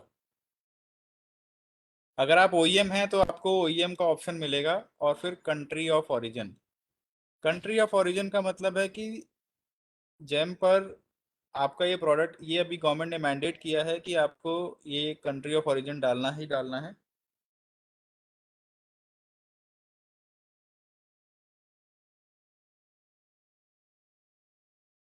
इसके बाद है, do you want to declare local content as per purchase preference policy, MII policy. MII policy हमारी मेक इन इंडिया पॉलिसी है, जो कि आजकल काफ़ी चर्चित है। आप यस करेंगे तो आपको यहाँ पर कंटेंट डालना है 0 से 100%, यानी कि कितने परसेंट कंटेंट उसका इंडिया से है। तो आपको ध्यान देना है, 50% या उससे ऊपर है तो हम आपको क्लास 1 सप्लायर कहते हैं। 20% से ऊपर है और 50 से कम है तो उसे हम क्लास 2 सप्लायर कहते हैं। और 20% से नीचे आपका प्रोडक्ट मेक इंडिया कैटेगरी में नहीं आता है। या अगर आप कंट्री ऑफ ओरिजिन अगर आपका बाहर का है, इंडिया का नहीं है, तो भी आप इस पॉलिसी का बेनिफिट नहीं ले सकते। ये पॉलिसी आजकल बहुत ही फेमस है और बायर इसको अपने टेंडर में लगाते हैं कि उन्हें make in India product preferred होंगे। तो ध्यान दीजिए कि जब भी प्रोडक्ट अपलोड करें आपको परसेंटेज ज़रूर डालना है। अगर आप डिक्लेयर नहीं करेंगे तो आपको बेनिफिट नहीं मिलेंगे। स्टार्टअप अगर आप रजिस्टर्ड हैं या नॉन रजिस्टर्ड हैं, ये आपको डालना है। इसके बाद रीसेलर मैंने आपको बता दिया। अब आती है एमआरपी और ऑफर प्राइस। एमआरपी आप डाल सकते हैं, जो भी आपके प्रोडक्ट की एमआरपी है। सपोर्टिंग डॉक्यूमेंट आपको डालना होगा, कोई आप गवर्नमेंट कॉपी डाल सकते हैं ऑर्डर का, या पैकेजिंग का फ़ोटो भी डाल सकते हैं। ऑफर प्राइस आपको मिनिमम 10% डिस्काउंट देना है। 10% मैंडेटरी मिनिमम डिस्काउंट है जेम पर, ज़्यादा आप दे सकते हैं, that is your wish, but minimum 10%। इसके बाद कहाँ आप डिलीवर कर सकते हैं उसको आपको वो स्टेट्स हाईलाइट करनी है या जोन्स हाईलाइट करनी है, north, central, east, west, south, north east. इसका मतलब है अगर आप साउथ सेलेक्ट करेंगे तो आपका प्रोडक्ट साउथ के बायर्स को भी दिखेगा। ओके, इसके बाद लास्ट जो स्टेप आता है, करंट स्टॉक कितना है आपके पास, मिनिमम क्वांटिटी पर कंसाइनी, पर ऑर्डर आपको कितना मिनिमम क्वांटिटी चाहिए ऑर्डर, वो आप दे सकते हैं। Lead time for direct purchase, कितने दिनों में आप सामान शिप कर सकते हैं। डायरेक्ट परचेज के लिए, यानी 25,000 तक के लिए आप कितने दिनों में आइटम को डिस्पैच कर सकते हैं। ये थर्ड पॉइंट था, ये सबसे इंपॉर्टेंट पॉइंट था प्रोडक्ट अपलोड का, जिसमें आपको ओईएम और रीसेलर और प्राइस डालना है। फोर्थ पॉइंट है वो प्रोडक्ट की डिटेल्स हैं, ये आपको हमने पहले से क्रिएट किया हुआ है, आपको फिलअप करना है। और पांचवा और अंतिम जो स्टेप है वो इमेजेस का है। आपको कोई भी 3 इमेज डालनी है, 3 डिफरेंट इमेज की गाइडलाइंस हैं, आप पढ़ लीजिएगा वो अपलोड करने से पहले। साइज का भी लिमिटेशन है, बैकग्राउंड क्लियर होना चाहिए, प्रोडक्ट होना चाहिए, प्रोडक्ट के अलावा कोई और चीज़ नहीं होनी चाहिए, मल्टीपल चीज़ें नहीं होनी चाहिए इमेज में, बैकग्राउंड क्लियर रहे। सेम इमेज अपलोड मत करिएगा, 3 डिफरेंट एंगल से एक ही प्रोडक्ट की इमेज ले सकते हैं। ये पांचों पॉइंट्स आपके जब पूरे हो जाते हैं तो एक बार रिव्यू टर्म्स एंड कंडीशंस और पब्लिश, जैसे ही आप पब्लिश पे क्लिक करेंगे ये प्रोडक्ट हमारी जेम की प्रोडक्ट अप्रूवल टीम के पास आ जाएगा। और इसका जो समय है वो भी 4 दिन का समय है, लेकिन हम लोग 1 से 2 दिनों में इसको अप्रूव कर देते हैं, रिजेक्ट भी करते हैं अगर आपने कोई गलत चीज़ डाली है।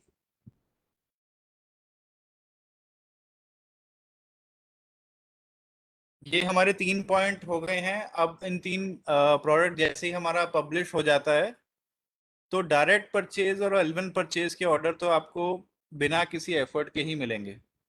अगर किसी बायर को आपका प्रोडक्ट पसंद आता है तो डायरेक्ट ऑर्डर डालेगा, आपको मिलेंगे। बिड पार्टिसिपेशन यानी 5 लाख से ऊपर के ऑर्डर अगर आपको लेने हैं तो आपको टेंडर्स में जाना होगा। कैसे पार्टिसिपेट करना है मैं आपको बताता हूँ। आप लॉगिन करें, लॉगिन करते ही आप यहाँ बिड्स का बटन है टॉप में, आपको बिड्स में जाना है।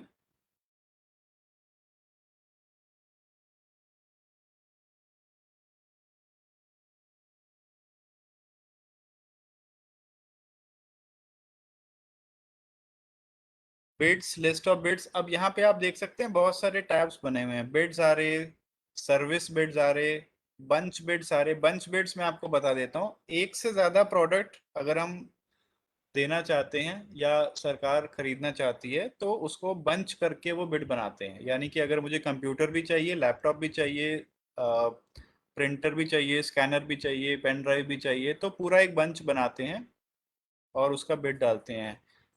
स्टेशनरी एक ऐसा एग्जांपल है जहां पर बंचिंग बहुत ज़्यादा यूज़ की जाती है। तो बंच बिड्स मिलेगा आपको, सर्विस के बंच बिड्स मिलेंगे, बिड टू आरए मिलेगा। तो जो भी बिड है आप यहाँ से सर्च कर सकते हैं या आप खुद ही पूरी लिस्ट में से ढूंढ सकते हैं। अगर आपने, जैसे आपको स्क्रीन पर एग्जांपल दिया है डेस्कटॉप कंप्यूटर्स, अगर आपने डेस्कटॉप कंप्यूटर्स में प्रोडक्ट अपलोड किया है तो आपके पास पार्टिसिपेट का बटन आएगा, क्लिक कीजिए पार्टिसिपेट पे। तो एक और पार्टिसिपेट का बटन आएगा जहां पर हम आपको आपका अपलोडेड प्रोडक्ट दिखाएंगे। अगर यही प्रोडक्ट आपका मैच कर रहा है तो आपको यहाँ दिखेगा। कई बार ऐसा होता है कि आपने प्रोडक्ट अपलोड किया है 8 GB रैम का, लेकिन बायर ने बिड निकाल दिया है 16 GB रैम का, तो आपका प्रोडक्ट मैच नहीं करेगा। तो आपको यहाँ से दोबारा प्रोडक्ट डालना है, एक नया प्रोडक्ट।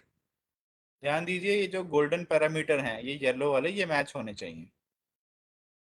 तो ये यहाँ पे आप नया प्रोडक्ट डाल सकते हैं।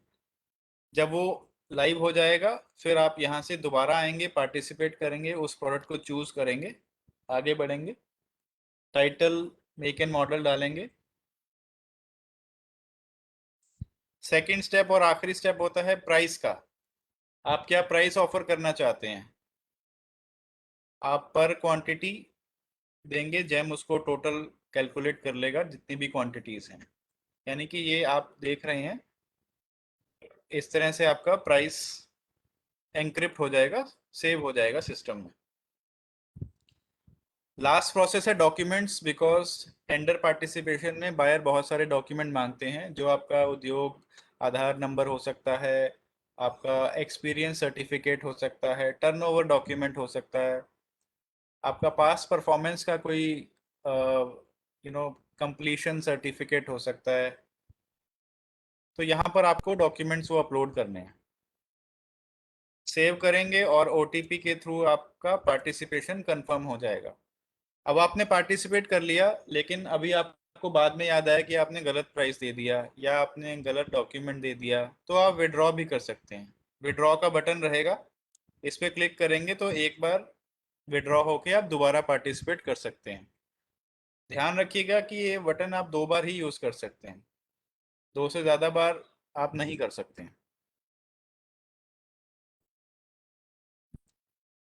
और हमारा अंतिम जो है प्रेजेंटेशन वो है इनवॉइस जनरेशन।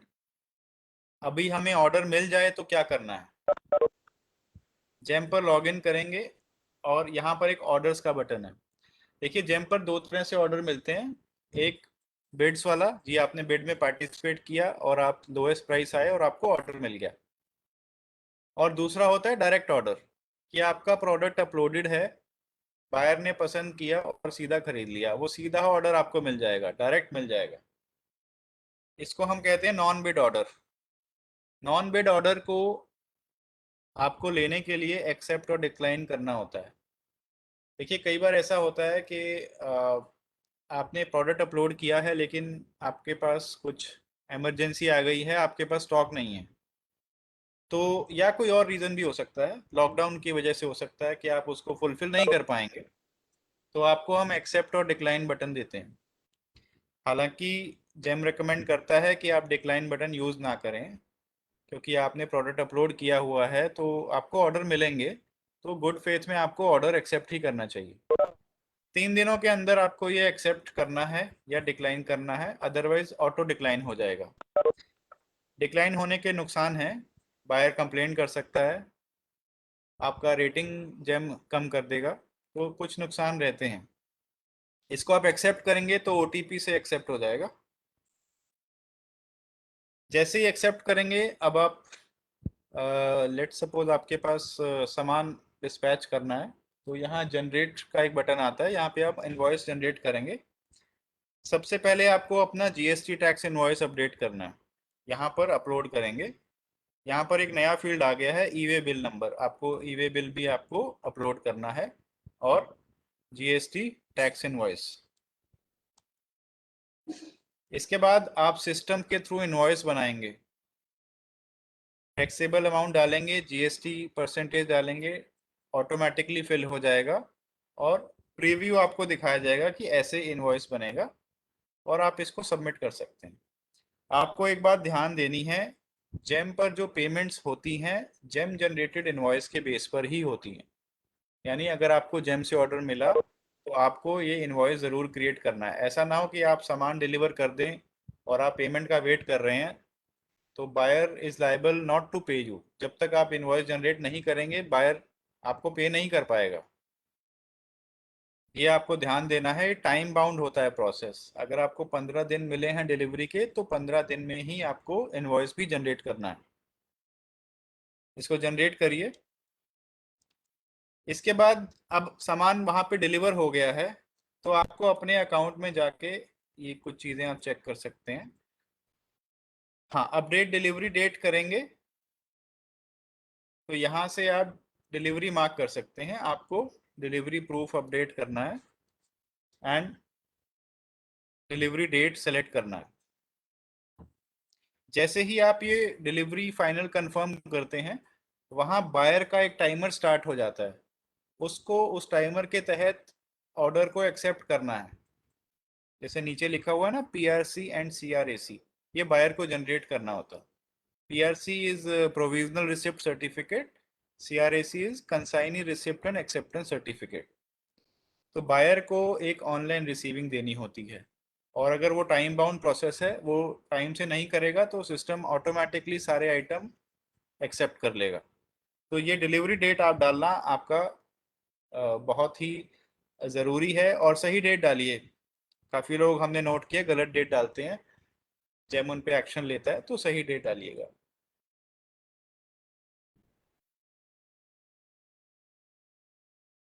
इसके बाद बायर आपको पेमेंट करेगा। ये लास्ट स्टेप है कि रिक्वेस्ट मैनेजमेंट सिस्टम कैसे यूज़ करना है। 2 तरह से आप रिक्वेस्ट कर सकते हैं, या तो नया कैटेगरी बनाने का, या कैटेगरी जो बना हुआ है उसको मॉडिफाई करने का, दोनों तरह से रिक्वेस्ट जाता है। आप जेम पे लॉगिन करेंगे, प्रोडक्ट्स ऐड न्यू ऑफरिंग में जाएंगे। यहाँ पर एक, जैसा मैंने बताया, ब्लू कलर से लिंक है, can not find a suitable category. इस पे आप क्लिक करेंगे, आपसे पूछा जाएगा आपका रिक्वेस्ट कौन सी टाइप का है, कैटेगरी मॉडिफाई करने का है या नया कैटेगरी बनाने का। आप रिक्वेस्ट करते हैं, सपोज मॉडिफाई करना है, कैटेगरी आपको चूज करना है, प्रोडक्ट है या सर्विस है, उसके बाद एक्चुअल कैटेगरी कौन सी है, और आप उसको सबमिट कर देंगे। एक टाइम बाउंड प्रोसेस है, टाइम मैं कमिट नहीं कर सकता हूँ, लेकिन ये रिक्वेस्ट जेम के बैकएंड के पास जाता है और इस पे काम होता है। ये जेम के कुछ सपोर्ट चैनल्स हैं, जैसा कि आप देख रहे हैं, एक हेल्पलाइन नंबर है, एक ईमेल एड्रेस है, वी हैव FAQs, लगभग 500 FAQs हैं हमारी साइट पे। जेमी चैटबॉट है, दिल्ली ऑफिस एड्रेस है, आप ये सपोर्ट चैनल्स यूज कर सकते हैं। जेम इन सोशल मीडिया, हमारे सोशल मीडिया चैनल्स लाइक कीजिए, फॉलो कीजिए। So that was my presentation for today. अब हम क्वेश्चन आंसर स्टार्ट कर सकते हैं one by one. Thank you so much Suraj ji. I think आपने बहुत ही अच्छी तरीके से, बहुत ही मतलब साधारण तरीके से आपने सारी बातों को हमें बताया, और मैं भी बहुत ही ध्यान से इस प्रेजेंटेशन को देख रहा था, because I am also registered vendor as a service provider on GeM. But बहुत सारे क्वेश्चंस मेरे दिमाग में भी थे जो आपकी इस प्रेजेंटेशन को भली भांति देखते हुए वो ऑटो ऑटो आंसर हो गए। तो थैंक यू सो मच कि आपने इतने इजी तरीके से हमें माइक्रो स्मॉल एंटरप्रेन्योर समझते हुए चीजों को बताया। We have many questions coming up, so पहले मैं यहाँ पे जो इस विंडो पे जो लोग हैं, मैं रिक्वेस्ट करूंगा if they can take like ask the questions one by one. Then I have also noted down, हमारे ऑनलाइन व्यूअर जो हमें फेसबुक पे लाइव देख रहे हैं, उन्होंने भी काफी अच्छे अच्छे क्वेश्चंस हमें पूछे हैं।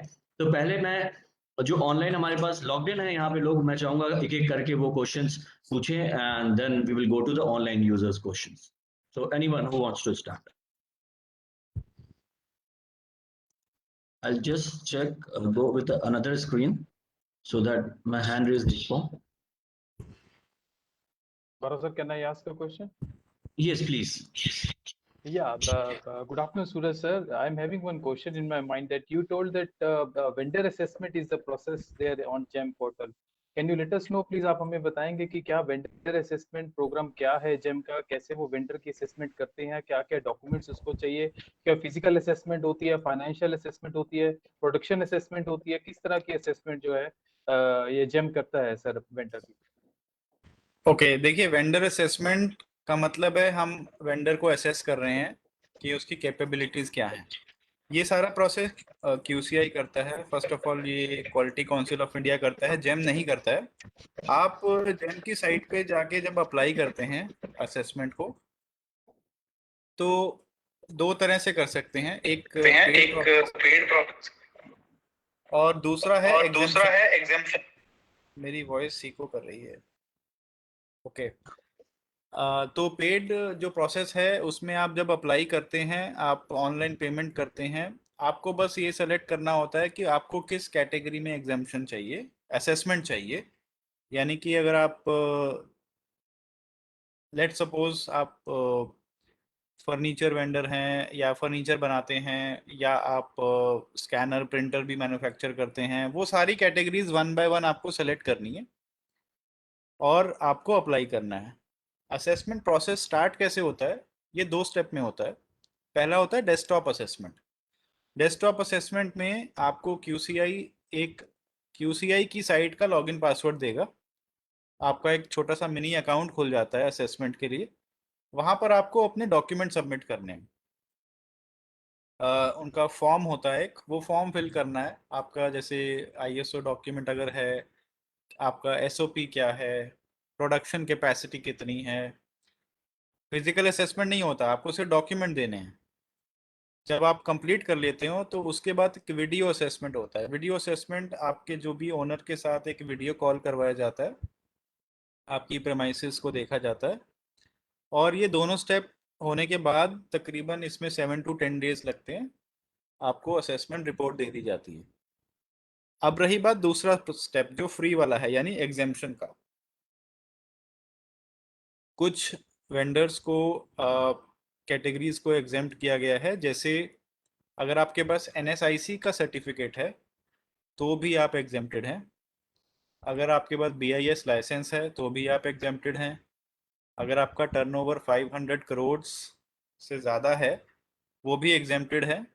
तो ऐसी कुछ कैटेगरीज हैं जो एग्जेम्प्टेड हैं, वो डॉक्यूमेंट लगा के एग्जेम्पशन क्लेम कर सकते हैं। Thank you so much Suraj ji.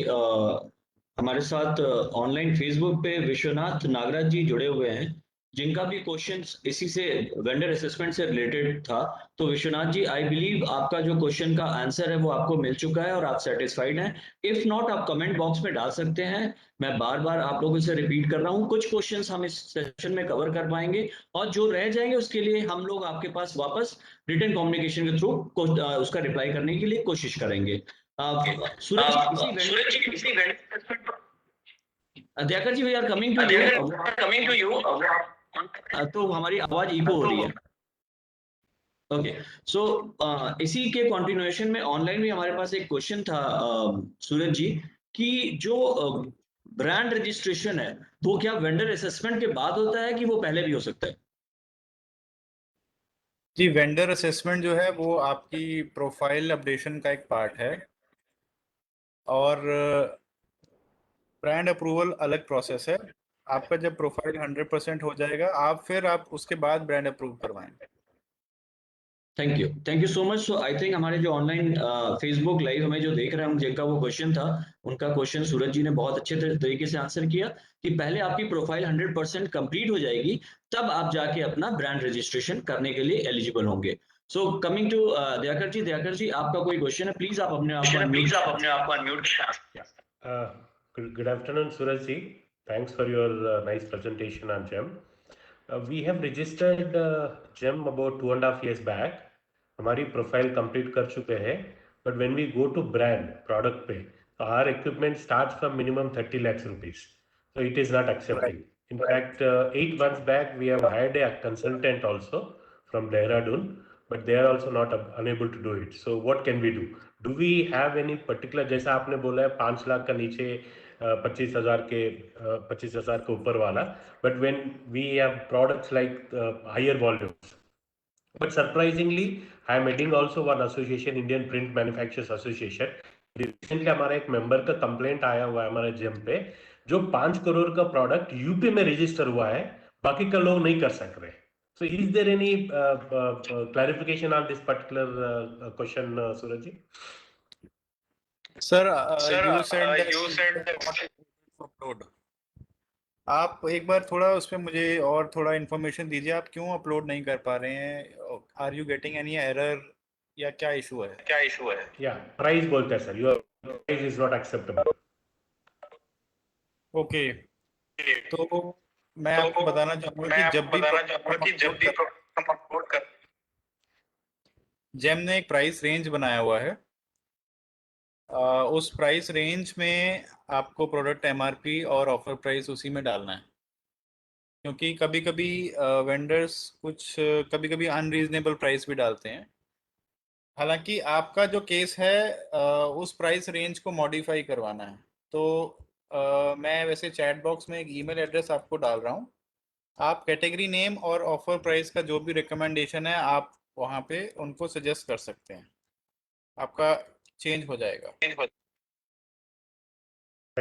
Ji. And as I say 8 crore रुपए के भी मिशन क्या बोलते हैं रजिस्टर हुआ है sir. Is there any particular reason for it? This is the only reason हमने अप्रूवल करवाना है प्रोडक्ट का। सर प्रोडक्ट तो even as good as 2500 crore के भी टेंडर गए हैं। Even I have helped buyers for around 400 crores, 500 crores tenders. So product upload is not a factor of tender upload. तो इसमें क्या है कि आप किसी भी अमाउंट का प्रोडक्ट डाल सकते हैं as long as it is reasonable. आप अगर उसका टेंडर में प्राइस कोट करेंगे that is a different price, और प्रोडक्ट अपलोड का इट्स अ डिफरेंट प्राइस।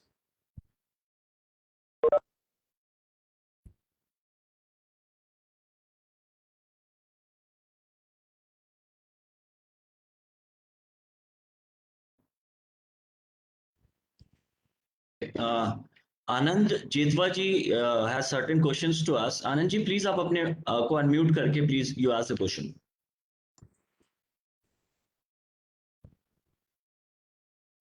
आनंद जी आपकी आवाज हमें आ नहीं रही है, प्लीज आप अपने आप को एक बार अनम्यूट कर लें, अनम्यूट करके क्वेश्चन पूछिए तो then we can hear you.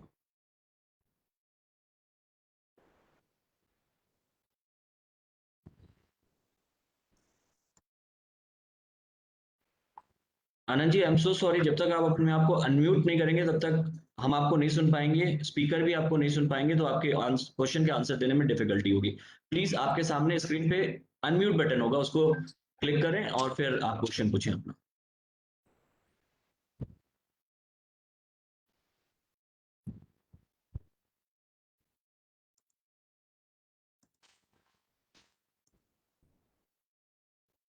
Anand ji I believe आपको अनम्यूट करने में तकनीकली कोई प्रॉब्लम आ रही है।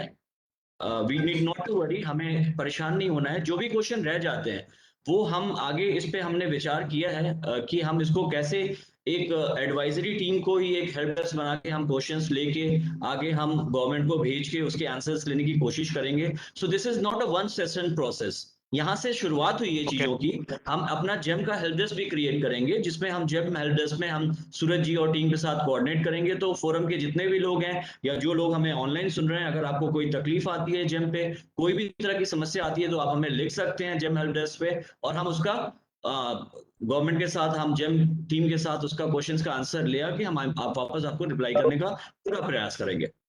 सो Thank you, sir. Thank you, sir, Lord. Sir please आप अपना नाम आपने मेंशन नहीं किया, 1260 आपने लिखा है, और आप शायद हमारे पंजाब के प्रेसिडेंट हैं। सर आप प्लीज आप अपना अनम्यूट करें और आप प्लीज क्वेश्चन पूछें। सर मैं अरुण गुप्ता। हाँ Arun Gupta ji, sorry I am so sorry Arun Gupta ji, my apologies, मैं आपको पहचान नहीं पाया। Sir good afternoon Suraj ji, this is Arun Gupta from Jammu. Sir मैंने ना अपना पर्सनल डेटा पूरा कर लिया है, लेकिन जब कैटेगरी में पहुंचते हैं, हमारी प्रिंटिंग इंडस्ट्री है, प्रिंटिंग इंडस्ट्री में सबसे बड़ी प्रॉब्लम आ रही है कि कैटेगरी में जाकर हम अपने आप को अपलोड नहीं कर पा रहे।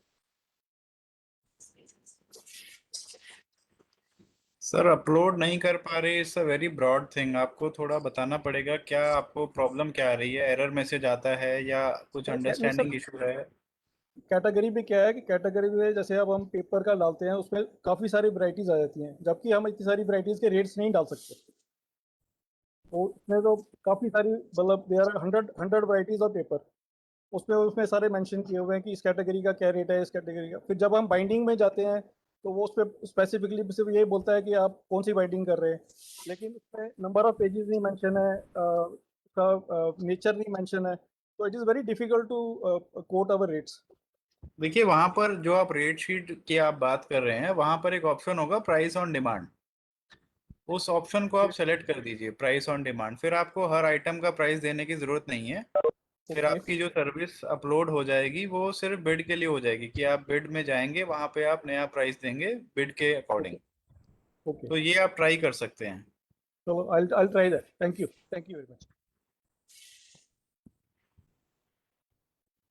एक ऑनलाइन यूजर हैं सूरज जी, उनका नाम है अपूर्व अग्रवाल, वो हमें फेसबुक के माध्यम से हमें देख रहे हैं, सुन रहे हैं। उनका एक क्वेश्चन है कि what is the difference between product ID and the catalogue ID.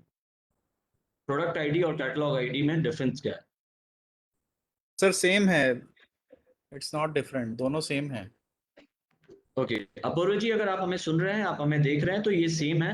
हालांकि जितने क्वेश्चंस हमारे ये हैं, तो हमारे सेक्रेटरीट टीम से भी मैं रिक्वेस्ट करूंगा कि वो क्वेश्चंस एक बार अपने आप डॉक्यूमेंट कर लें, रिकॉर्ड में रख लें, सो दैट अगर हम यहाँ पे नहीं आंसर कर पा रहे हैं तो हमें इंडिविजुअली उनको आंसर करें। ओके अमित बर्नवाल जी हमारे साथ। Amit ji please go ahead with your question. Thank you so much Suraj ji, आपने बहुत अच्छा प्रेजेंटेशन दिया। सर मेरा एक्सपोर्ट का बिजनेस है, हम लोग हैंडमेड कारपेट्स एक्सपोर्ट करते हैं। तो हमारा कोई ट्रेडमार्क भी नहीं है और कोई ब्रांड भी नहीं है।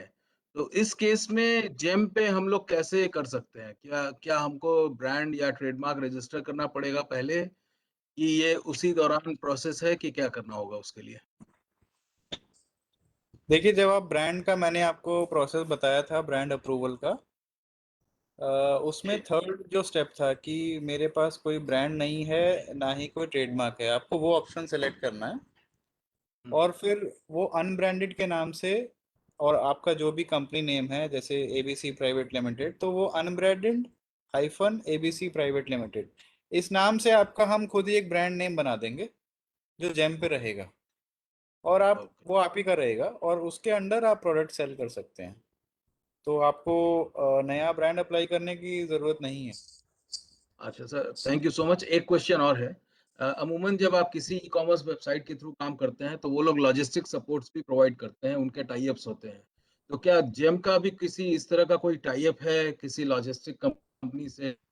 देखिए सर, अगर आप जब चेक वो करें जेम 2 साल पहले या इवन 1 साल पहले और आज के जेम में, तो बहुत डिफरेंस है। हम लोगों ने इम्प्रोवाइज बहुत किया है, यूज़र फ्रेंडली बनाया है, टेक्नोलॉजी को यूज़ करके नए फीचर्स यूज़ किए हैं।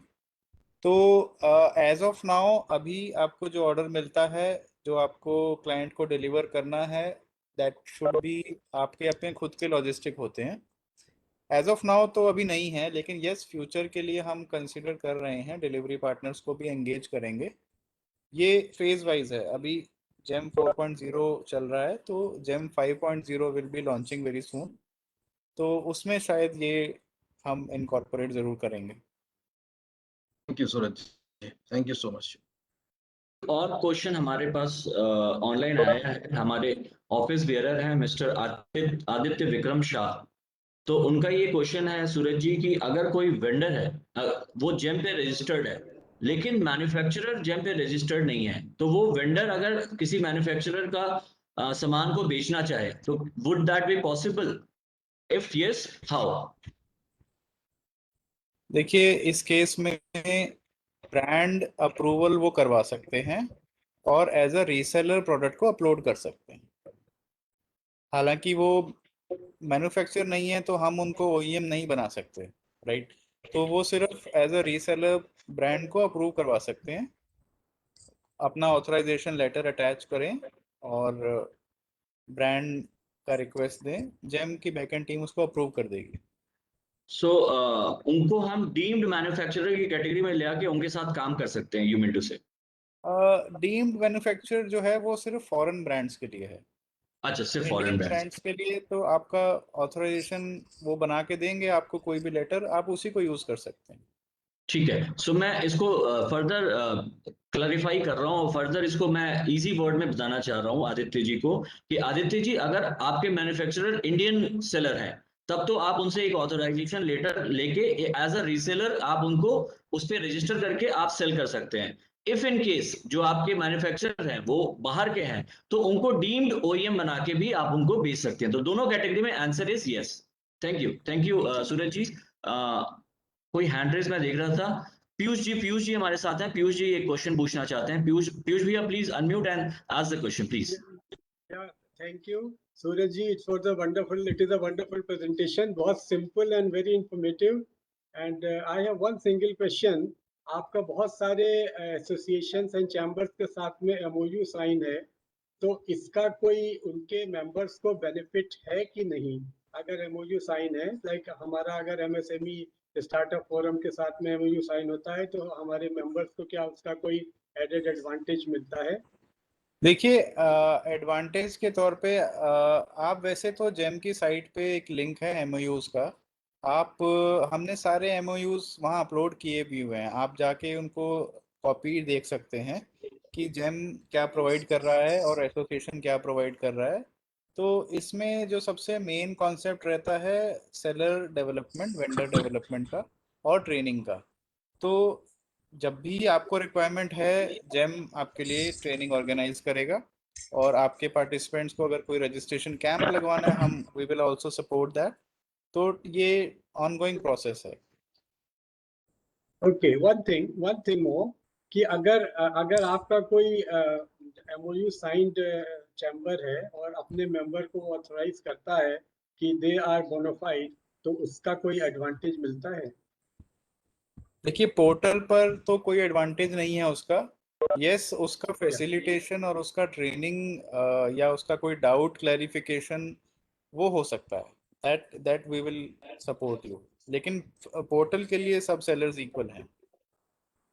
Thank you. Wonderful wonderful question Piyush भैया, आपने मेरा क्वेश्चन पहले पूछ लिया। ये क्वेश्चन मैं पूछने वाला था। This is very important because जब क्लस्टर ऑर्गेनाइजेशंस, क्लस्टर एसोसिएशंस या इंडस्ट्री एसोसिएशंस आगे आती हैं और अपने मेंबर्स के बारे में सोचती हैं, जैसे एमएसएमई एंड फोरम सोच रही है, जो इतने आपदा के वक्त भी उन्होंने सोचा कि कैसे हम अपने मेंबर्स को मोटिवेट करें और कैसे अच्छी एक प्रोग्राम को लेके आए, तो जेम से बढ़िया हमें इस वक्त में प्रोग्राम नहीं दिखा। तो हम we are in the process. मैं सूरज जी के साथ पहले भी कुछ कैपेसिटीज में काम कर चुका हूँ and he is a very supportive person and he is GeM himself. ये खुद एक अपने आप में जेम है और काफी हेल्प करते हैं लोगों को। तो हम चाहेंगे कि सूरज जी हम कुछ आपके साथ ऐसा कोई एक कॉन्ट्रैक्ट या एमओयू करें जिसमें हम अपने मेंबर्स को on day to day basis कुछ ना कुछ हेल्प कर पाएं, और आगे चल के जब चीजें ठीक हो जाती हैं तो हम अपने चैप्टर्स में, कभी हमने बैंगलोर चैप्टर में, कभी हम मुंबई चैप्टर में, सूरज जी हम 10,000 प्लस मेंबर्स की ऑर्गेनाइजेशन है और हमारे लगभग 150 से ज्यादा चैप्टर्स हैं। तो हम चैप्टर्स में भी आपके कैंप लगा सकते हैं, जिस जेम के फिजिकल कैंप लगा सकते हैं, और हम चाहेंगे कि हम ये जो ट्रेनिंग सेशन है वे हम लोकल एरियाज में भी जाके कर पाएं, ऑनलाइन वर्चुअली कर पाएं, सो दैट ज्यादा से ज्यादा लोग बेनिफिट हो पाएं। उसके लिए जो भी एमओयू साइन करना पड़ेगा हम वो करेंगे, क्योंकि हमारा एक मूल कर्तव्य है कि हमें अपने मेंबर्स को हेल्प करना है। सो एक और क्वेश्चन है मुझे जो ऑनलाइन आ रहा है, दिस इज वेरी इंपॉर्टेंट जी। वो बोल रहे हैं जैसे कई सारे सेलर्स हैं जिन्होंने अपने कुछ डीम्ड मैन्युफैक्चरर्स OEM को रजिस्टर कर रखा है। So is this possible to remove any and add any? वो पॉसिबल है क्या? रिप्लेस करना पॉसिबल है? If yes, how?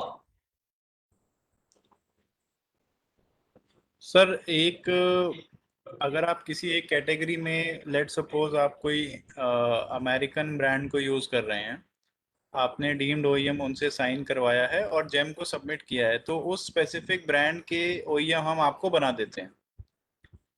अगर कोई ऑलरेडी OEM बना हुआ है, उसको चेंज करना है, यही क्वेश्चन है आपका, तो चेंज करने का प्रोसेस यही है कि यानी कोई दूसरा पर्सन उसका OEM क्लेम करना चाहता है, तो वो दूसरे पर्सन को, जेम को, हमें हमारी हेल्प डेस्क को रिपोर्ट करना होगा कि इसका OEM वो नहीं, मैं हूँ, और मेरे पास ये सपोर्टिंग डॉक्यूमेंट्स हैं।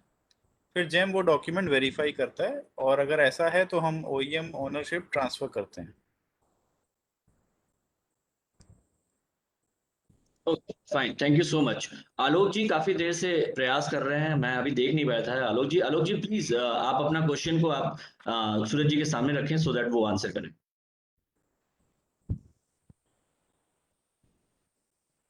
आलोक जी एक बार अनम्यूट कर लें अपने आप को प्लीज।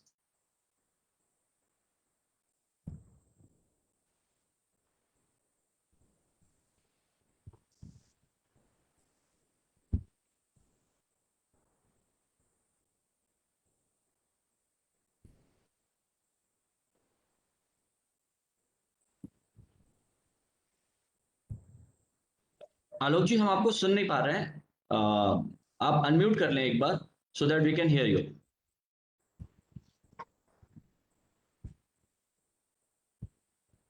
आलोक जी ने चैट बॉक्स में भी अपना क्वेश्चन डाल रखा है, मैं एक बार कोशिश करता हूँ कि मैं लूँ। आलोक जी का क्वेश्चन है, what is the return cancellation policy, especially when the product has been delivered and found damaged or unfit anyhow?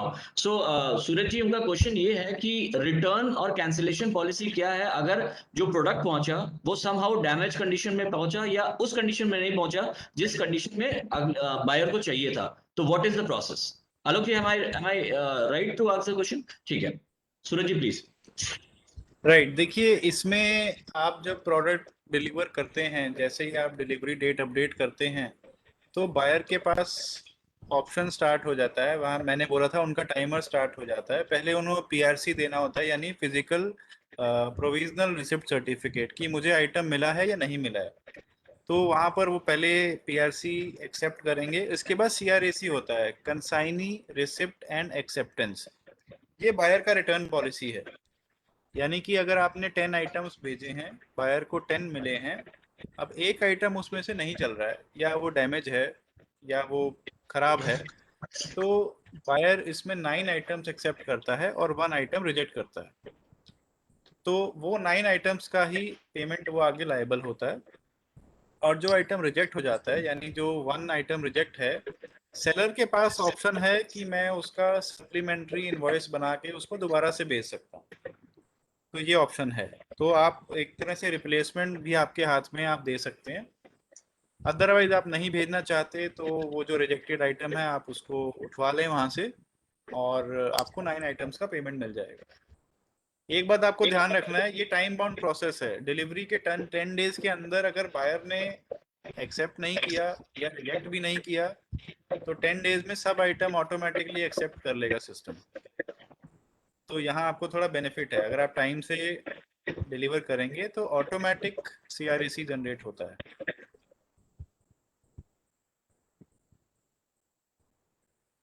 Okay, thank you so much Suraj ji. Anand ji, आप प्लीज अनम्यूट करके अपना क्वेश्चन पूछने का एक बार कोशिश करें। अनम्यूट नहीं कर पाएंगे तो हम आपको सुन नहीं पाएंगे, दैट वुड बी डिफिकल्ट।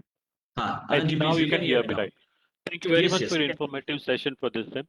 मुझे ये क्वेरी है कि मान लो मैंने एज अ रीसेलर मैंने मेरा मैप ओईएम से मैंने अपलोड किया है, अगर मैं अपलोड नहीं करता हूं तो I am not eligible to beat that participant, right?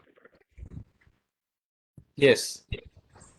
तो फिर मुझे वो क्वेश्चन में, मुझे वो टेंडरिंग में मुझे मैसेज ये आ रहा है कि you are disqualified since your map is not uploaded. नहीं, आपने प्रोडक्ट अपलोड किया था उसमें? जी सर, प्रोडक्ट भी अपलोड किया था, प्राइस भी किया था, मैप भी किया था। उनका क्वालिफिकेशन उसमें आया है कि आपका मैप इज नॉट देयर। हमने सेकंड वन टाइम रिप्रेजेंटेशन जो होता है उस पर वापस हम लोग ने मैप अपलोड किया, फिर भी वो मैसेज और रीजन ये दे रहा है डिस्क्वालीफाई का कि आपका मैप नहीं है। तो उस केस में क्या किया जाए? देखिए, आप जब किसी टेंडर में पार्टिसिपेट करते हैं, अगर बायर को लगता है कि आपसे कोई सवाल करना है, तो इसको हम क्लैरिफिकेशन कहते हैं। ये क्लैरिफिकेशन मॉड्यूल बना हुआ है। ओके। तो अगर आपको रिजेक्ट कर दिया गया है किसी भी कारण की वजह से, तो क्लैरिफिकेशन के आपको 1 टाइम आपको बेनिफिट दिया जाता है, आप रीअप्लाई कर सकते हैं। अगर कोई डॉक्यूमेंट मिसिंग है या कुछ भी कोई क्वेश्चन है बायर का, तो आप 1 टाइम दोबारा से रीअप्लाई कर सकते हैं। अब अगर जी। किसी कारणवश से क्यों रिजेक्ट किया गया है वो तो हमें केस बाय केस देखना पड़ेगा, बट प्रोसेस मैंने आपको बताया कि अगर आप कुछ डॉक्यूमेंट मिस कर देते हैं तो रीअपलोड कर सकते हैं। सेकंड वन टाइम रिप्रेजेंटेशन में भी मैंने वो अपलोड किया है, फिर भी मैसेज और रीजन यही आ रहा है सर। देखिए, जब आप possible this way? Second time भी जब भी आप ये रीअप्लाई करते हैं तो बायर के पास ऑप्शन आता है एक्सेप्ट और रिजेक्ट का, कि जो Okay. आपने भेजा है वो बायर को एक्सेप्ट है या बायर को रिजेक्ट है। तो आई थिंक आपके केस में उसने फिर से रिजेक्ट कर दिया है। ओके तो ओके। देखिए, वैसे इसमें जेम का रोल नहीं है, बिकॉज जो भी जेम तो एक एग्रीगेटर है बायर और सेलर को कनेक्ट करने का। प्रोक्योरमेंट के डिसीजन सारे बायर ही लेते हैं। बट यस, आप प्रॉपर चैनल से आप बायर से पूछ सकते हैं कि क्यों रिजेक्ट किया गया है, और रिप्रेजेंटेशन आप ऑफलाइन भी आप उनसे पूछ सकते हैं। Okay sir, no problem, thank you very much sir, thanks for your support. Okay, any more questions here? कोई, किसी को और कोई यहाँ पे कोई क्वेश्चन है? ओके, निरंजन सर हाँ प्लीज। सर, सोमनाथ बोल रहा हूँ। मेरा एक क्वेश्चन था सर। सर, वर्क्स और प्रोडक्ट सेल जो जेम में हम लोग सेल करते हैं, बट एक वर्क्स टेंडर भी होता है जहाँ पे इंस्टॉलेशन, कमीशनिंग और ये करके देना पड़ता है। तो उसमें कुछ फैसिलिटी है क्या कि प्रोडक्ट सेल करे उसके साथ वर्क्स का भी हो जाए, अदरवाइज टेंडर में जाना पड़ता है? देखिए, जेम पर अभी किसी भी प्रोडक्ट का इंस्टॉलेशन, टेस्टिंग, कमीशनिंग अलाउड है। अगर मैं एक बायर हूँ, मैं एक टेंडर निकालता हूँ कि जैसे मुझे CCTV लेना है और उसका इंस्टॉलेशन भी करवाना है, तो वो एक प्रोजेक्ट बेस मैं उसका टेंडर निकाल सकता हूँ। लेकिन एक दूसरे टाइप का प्रोक्योरमेंट होता है वर्क्स का, जिसमें कंस्ट्रक्शन, रिपेयर और बिल्डिंग, ये सब चीज़ें आती हैं। वो प्रॉपर वर्क्स है, वो अभी जेम पर नहीं है। Normal products and services GeM पर हैं। Okay sir, okay, thank you. एक फेसबुक पे एक यूजर है मिस्टर हर्षवर्धन, वो पूछ रहे हैं कि सर्विसेज को हम जेम पे रजिस्टर कर सकते हैं कि नहीं।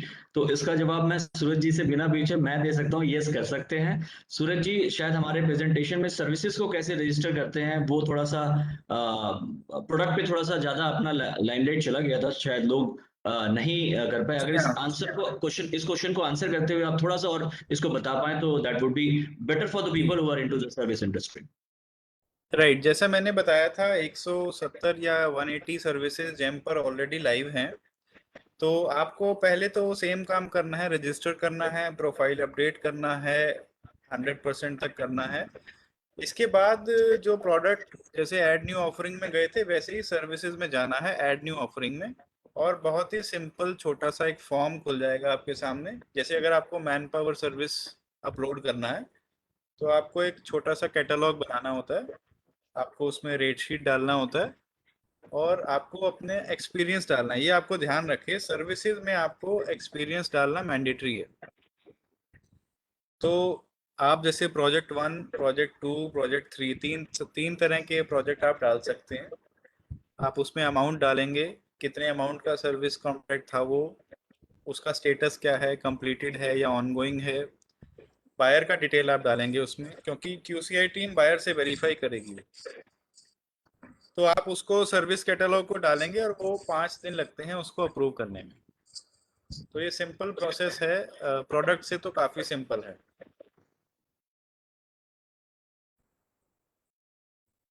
Thank you. तो मैं इसमें एक्सटेंड करूंगा what Suraj ji has said कि मैं खुद सर्विस इंडस्ट्री से जुड़ा हुआ हूं, तो मैंने खुद इस पे अपना रजिस्ट्रेशन किया था। मात्र 10 मिनट में मेरा रजिस्ट्रेशन हो गया, मुझे एक्नॉलेजमेंट और सारे कुछ आ गया था। अभी मैं जेम के साथ कोऑर्डिनेट करता हूं, सो इट्स वेरी इजी। मतलब अगर किसी प्रोडक्ट को आपको रजिस्टर करने में आपको 20 मिनट लग रहे हैं तो सर्विस 5 मिनट में रजिस्टर हो जाती है। और सिर्फ उसमें मेन चीज आपको चाहिए होती है कि कितना एक्सपीरियंस, कितने सालों से आप उस सर्विस में जुड़े हुए हैं, दैट इज मोर इम्पोर्टेंट। अगर आप फिर भी ट्राई करते हैं और आपका को दिक्कत आती है हर्षवर्धन जी, हम आपको अभी चैट बॉक्स में अपनी ईमेल आईडी लिख देंगे, आप उस पर हमें ईमेल कर दीजिएगा, हम आपको उसको जवाब देने की कोशिश करेंगे। Thank you so much. Niranjan ji, you have a question sir, please come and ask sir, आप प्लीज पूछें। सूरज जी बहुत बहुत धन्यवाद आपका, बहुत बढ़िया लाभप्रद यूजफुल प्रेजेंटेशन। आपने रजिस्ट्रेशन से लेकर प्रोफाइल अपडेशन और कैटलॉग क्रिएशन का पूरा प्रोसेस समझाया है। It is little bit tough, बहुत लोगों के लिए जब मुश्किल होगा, तो क्या ऐसी सर्विसेज अवेलेबल है एजेंसीज की जो ये काम उनका करके दे देवे?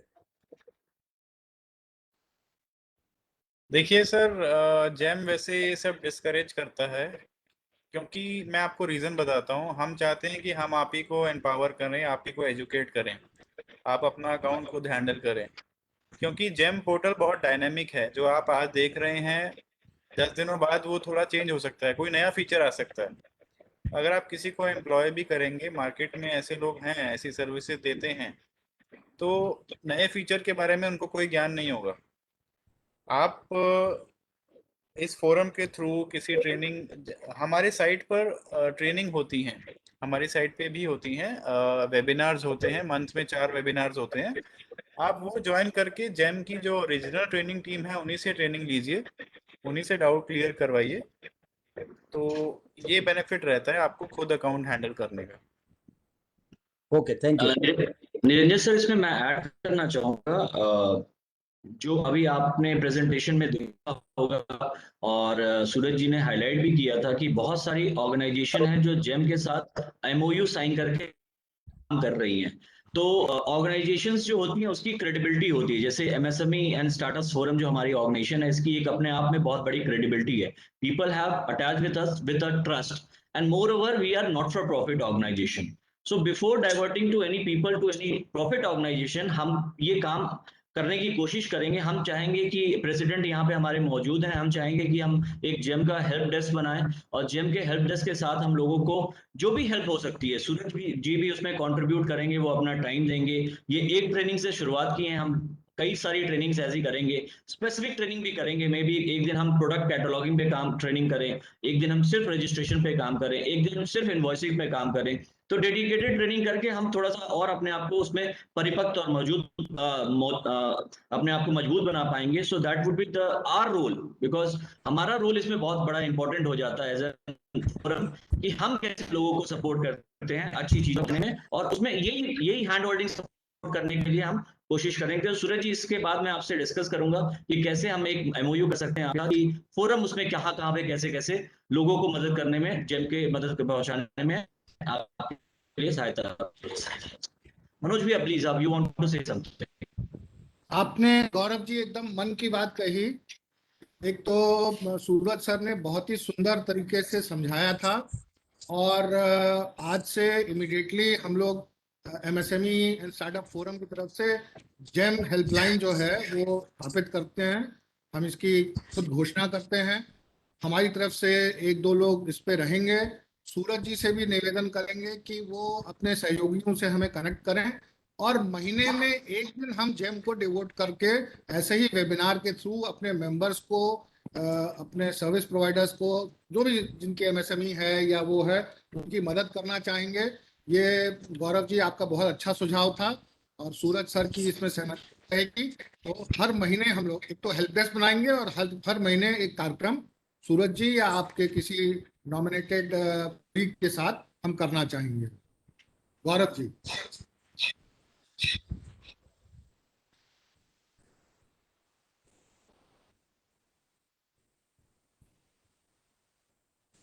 ओवर टू यू गौरव जी। मुझे लगता है कि शायद गौरव जी का शायद अभी कुछ टेक्निकल प्रॉब्लम है। आ गए।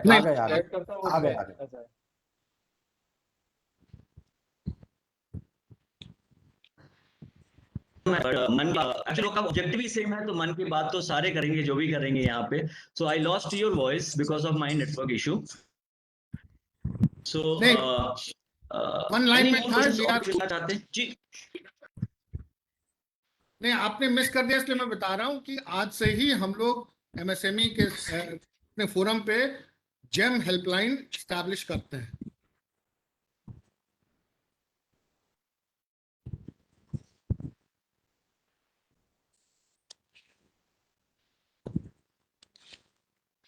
Over to you Gaurav ji, please continue. और मेरे ख्याल से अब समय हो गया है 1 बजे। हमारा हमेशा से वायदा रहा है कि हम समय पे प्रोग्राम स्टार्ट करेंगे, और भले ही कुछ समय लेट हो जाए, प्रोग्राम समय पे खत्म जरूर करेंगे। मनोज जी, गौरव जी डिस्कनेक्ट हो गए लगते हैं, तो कोई बात नहीं सर। मेरे ख्याल से we are towards the end of the program, and we have mister Mohit Gogna, our office bearer from Delhi. I would request Mr. Mohit Gogna to kindly summarize the program and give a formal vote of thanks, and my personal thanks to Shri Suraj Sharma ji. Mr. Mohit Gogna, please. Thank you so much, Manoj sir. A very good afternoon to all the participants for the today events. On behalf of our forum MSME and Startup Forum Bharat, I would like to present this vote of thanks. It is a matter of pride for me to get a chance to thank everyone who are virtually present here for today's event. So first of all, I would like to thank our chief speaker and trainer, Shri Suraj Sharma ji, who has given us their valuable time from their busy schedule, and who came here to share their precious knowledge and information regarding the GEM portal. And basically, sir, frankly speaking, a lot of entrepreneurs from our India is having very limited and very basic knowledge. So most of them not even heard about the word of government e-marketplace. And including me also, if you ask me, from last 1 year, I was registered on this GEM portal with only 70% of my profile was uploaded there.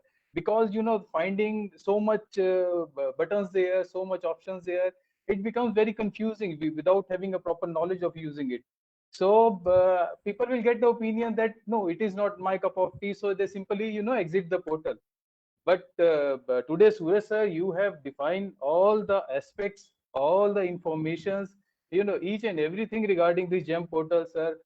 कहाँ से registration starting करनी है, क्या क्या उसमें main पहलू है, how do we can upload our profile, what are the different sections of profiles, you know, how we can do the brand approval there, product uploads, photographs, and main thing is your sir informational slides and portal of GEM is totally same, you know, there is no difference. I have gone through that GEM portal, sir, exactly हूबहू same है.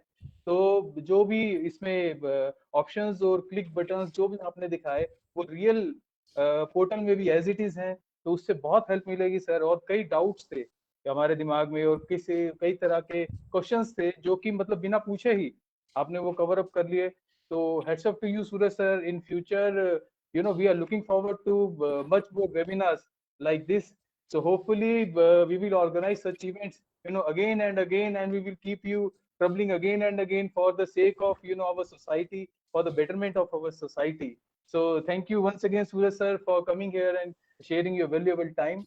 And now I want to extend my gratitude towards the head of our forum family, our founder and president, Mr. Manoj Kumar Shah sir.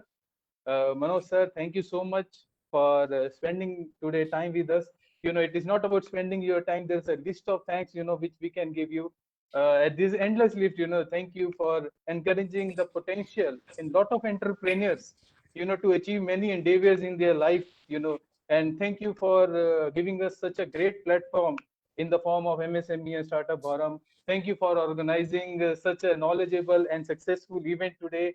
Sir, there is an endless list of thanks because, you know, your contribution towards our forum and society is endless.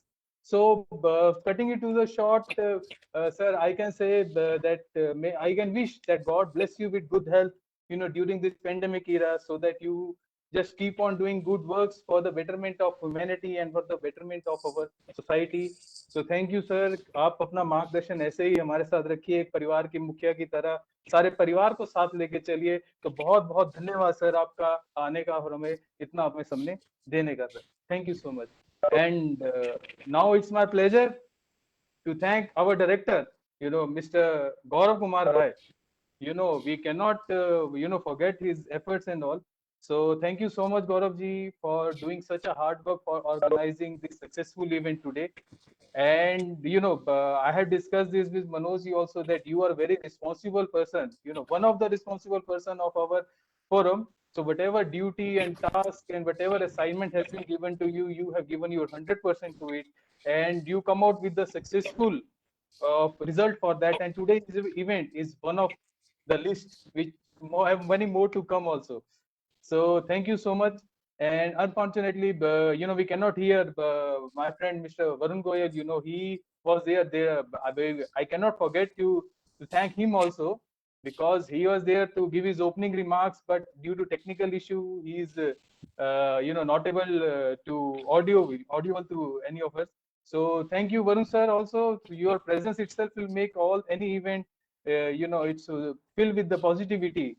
So your presence is must there. And last but not least, I would like to thank all the participants who have participated, who has given their time to make this event very successful. बिना आपकी मदद के कुछ नहीं हो सकता था. I am sure, like, if I have got so many knowledge and so much information, in same manner sir सभी को आज कुछ ना कुछ यहाँ से जरूर सीखने को मिला होगा, और I am sure वो आगे फ्यूचर में इसका बहुत बेनिफिट्स उठा सकेंगे. So once again, thank you everyone, and thank you Suraj Sharma ji, especially to you, to given us your valuable time, sir. Thank you so much, sir. Thank you, sir. Welcome, sir. Just to mention, we have over 50 participants on WebEx and over 100 participants on Facebook. And big thank you to all the participants, all the viewers, and our National General Secretary Sanjay Banerjee has been also present throughout the program. Thanks to him also. It is his back-end support also that each and every program is a success. With that, I call for the end of this session. Thank you so much. बहुत बहुत नमस्कार सबको. Thank you so much, sir. Thank you.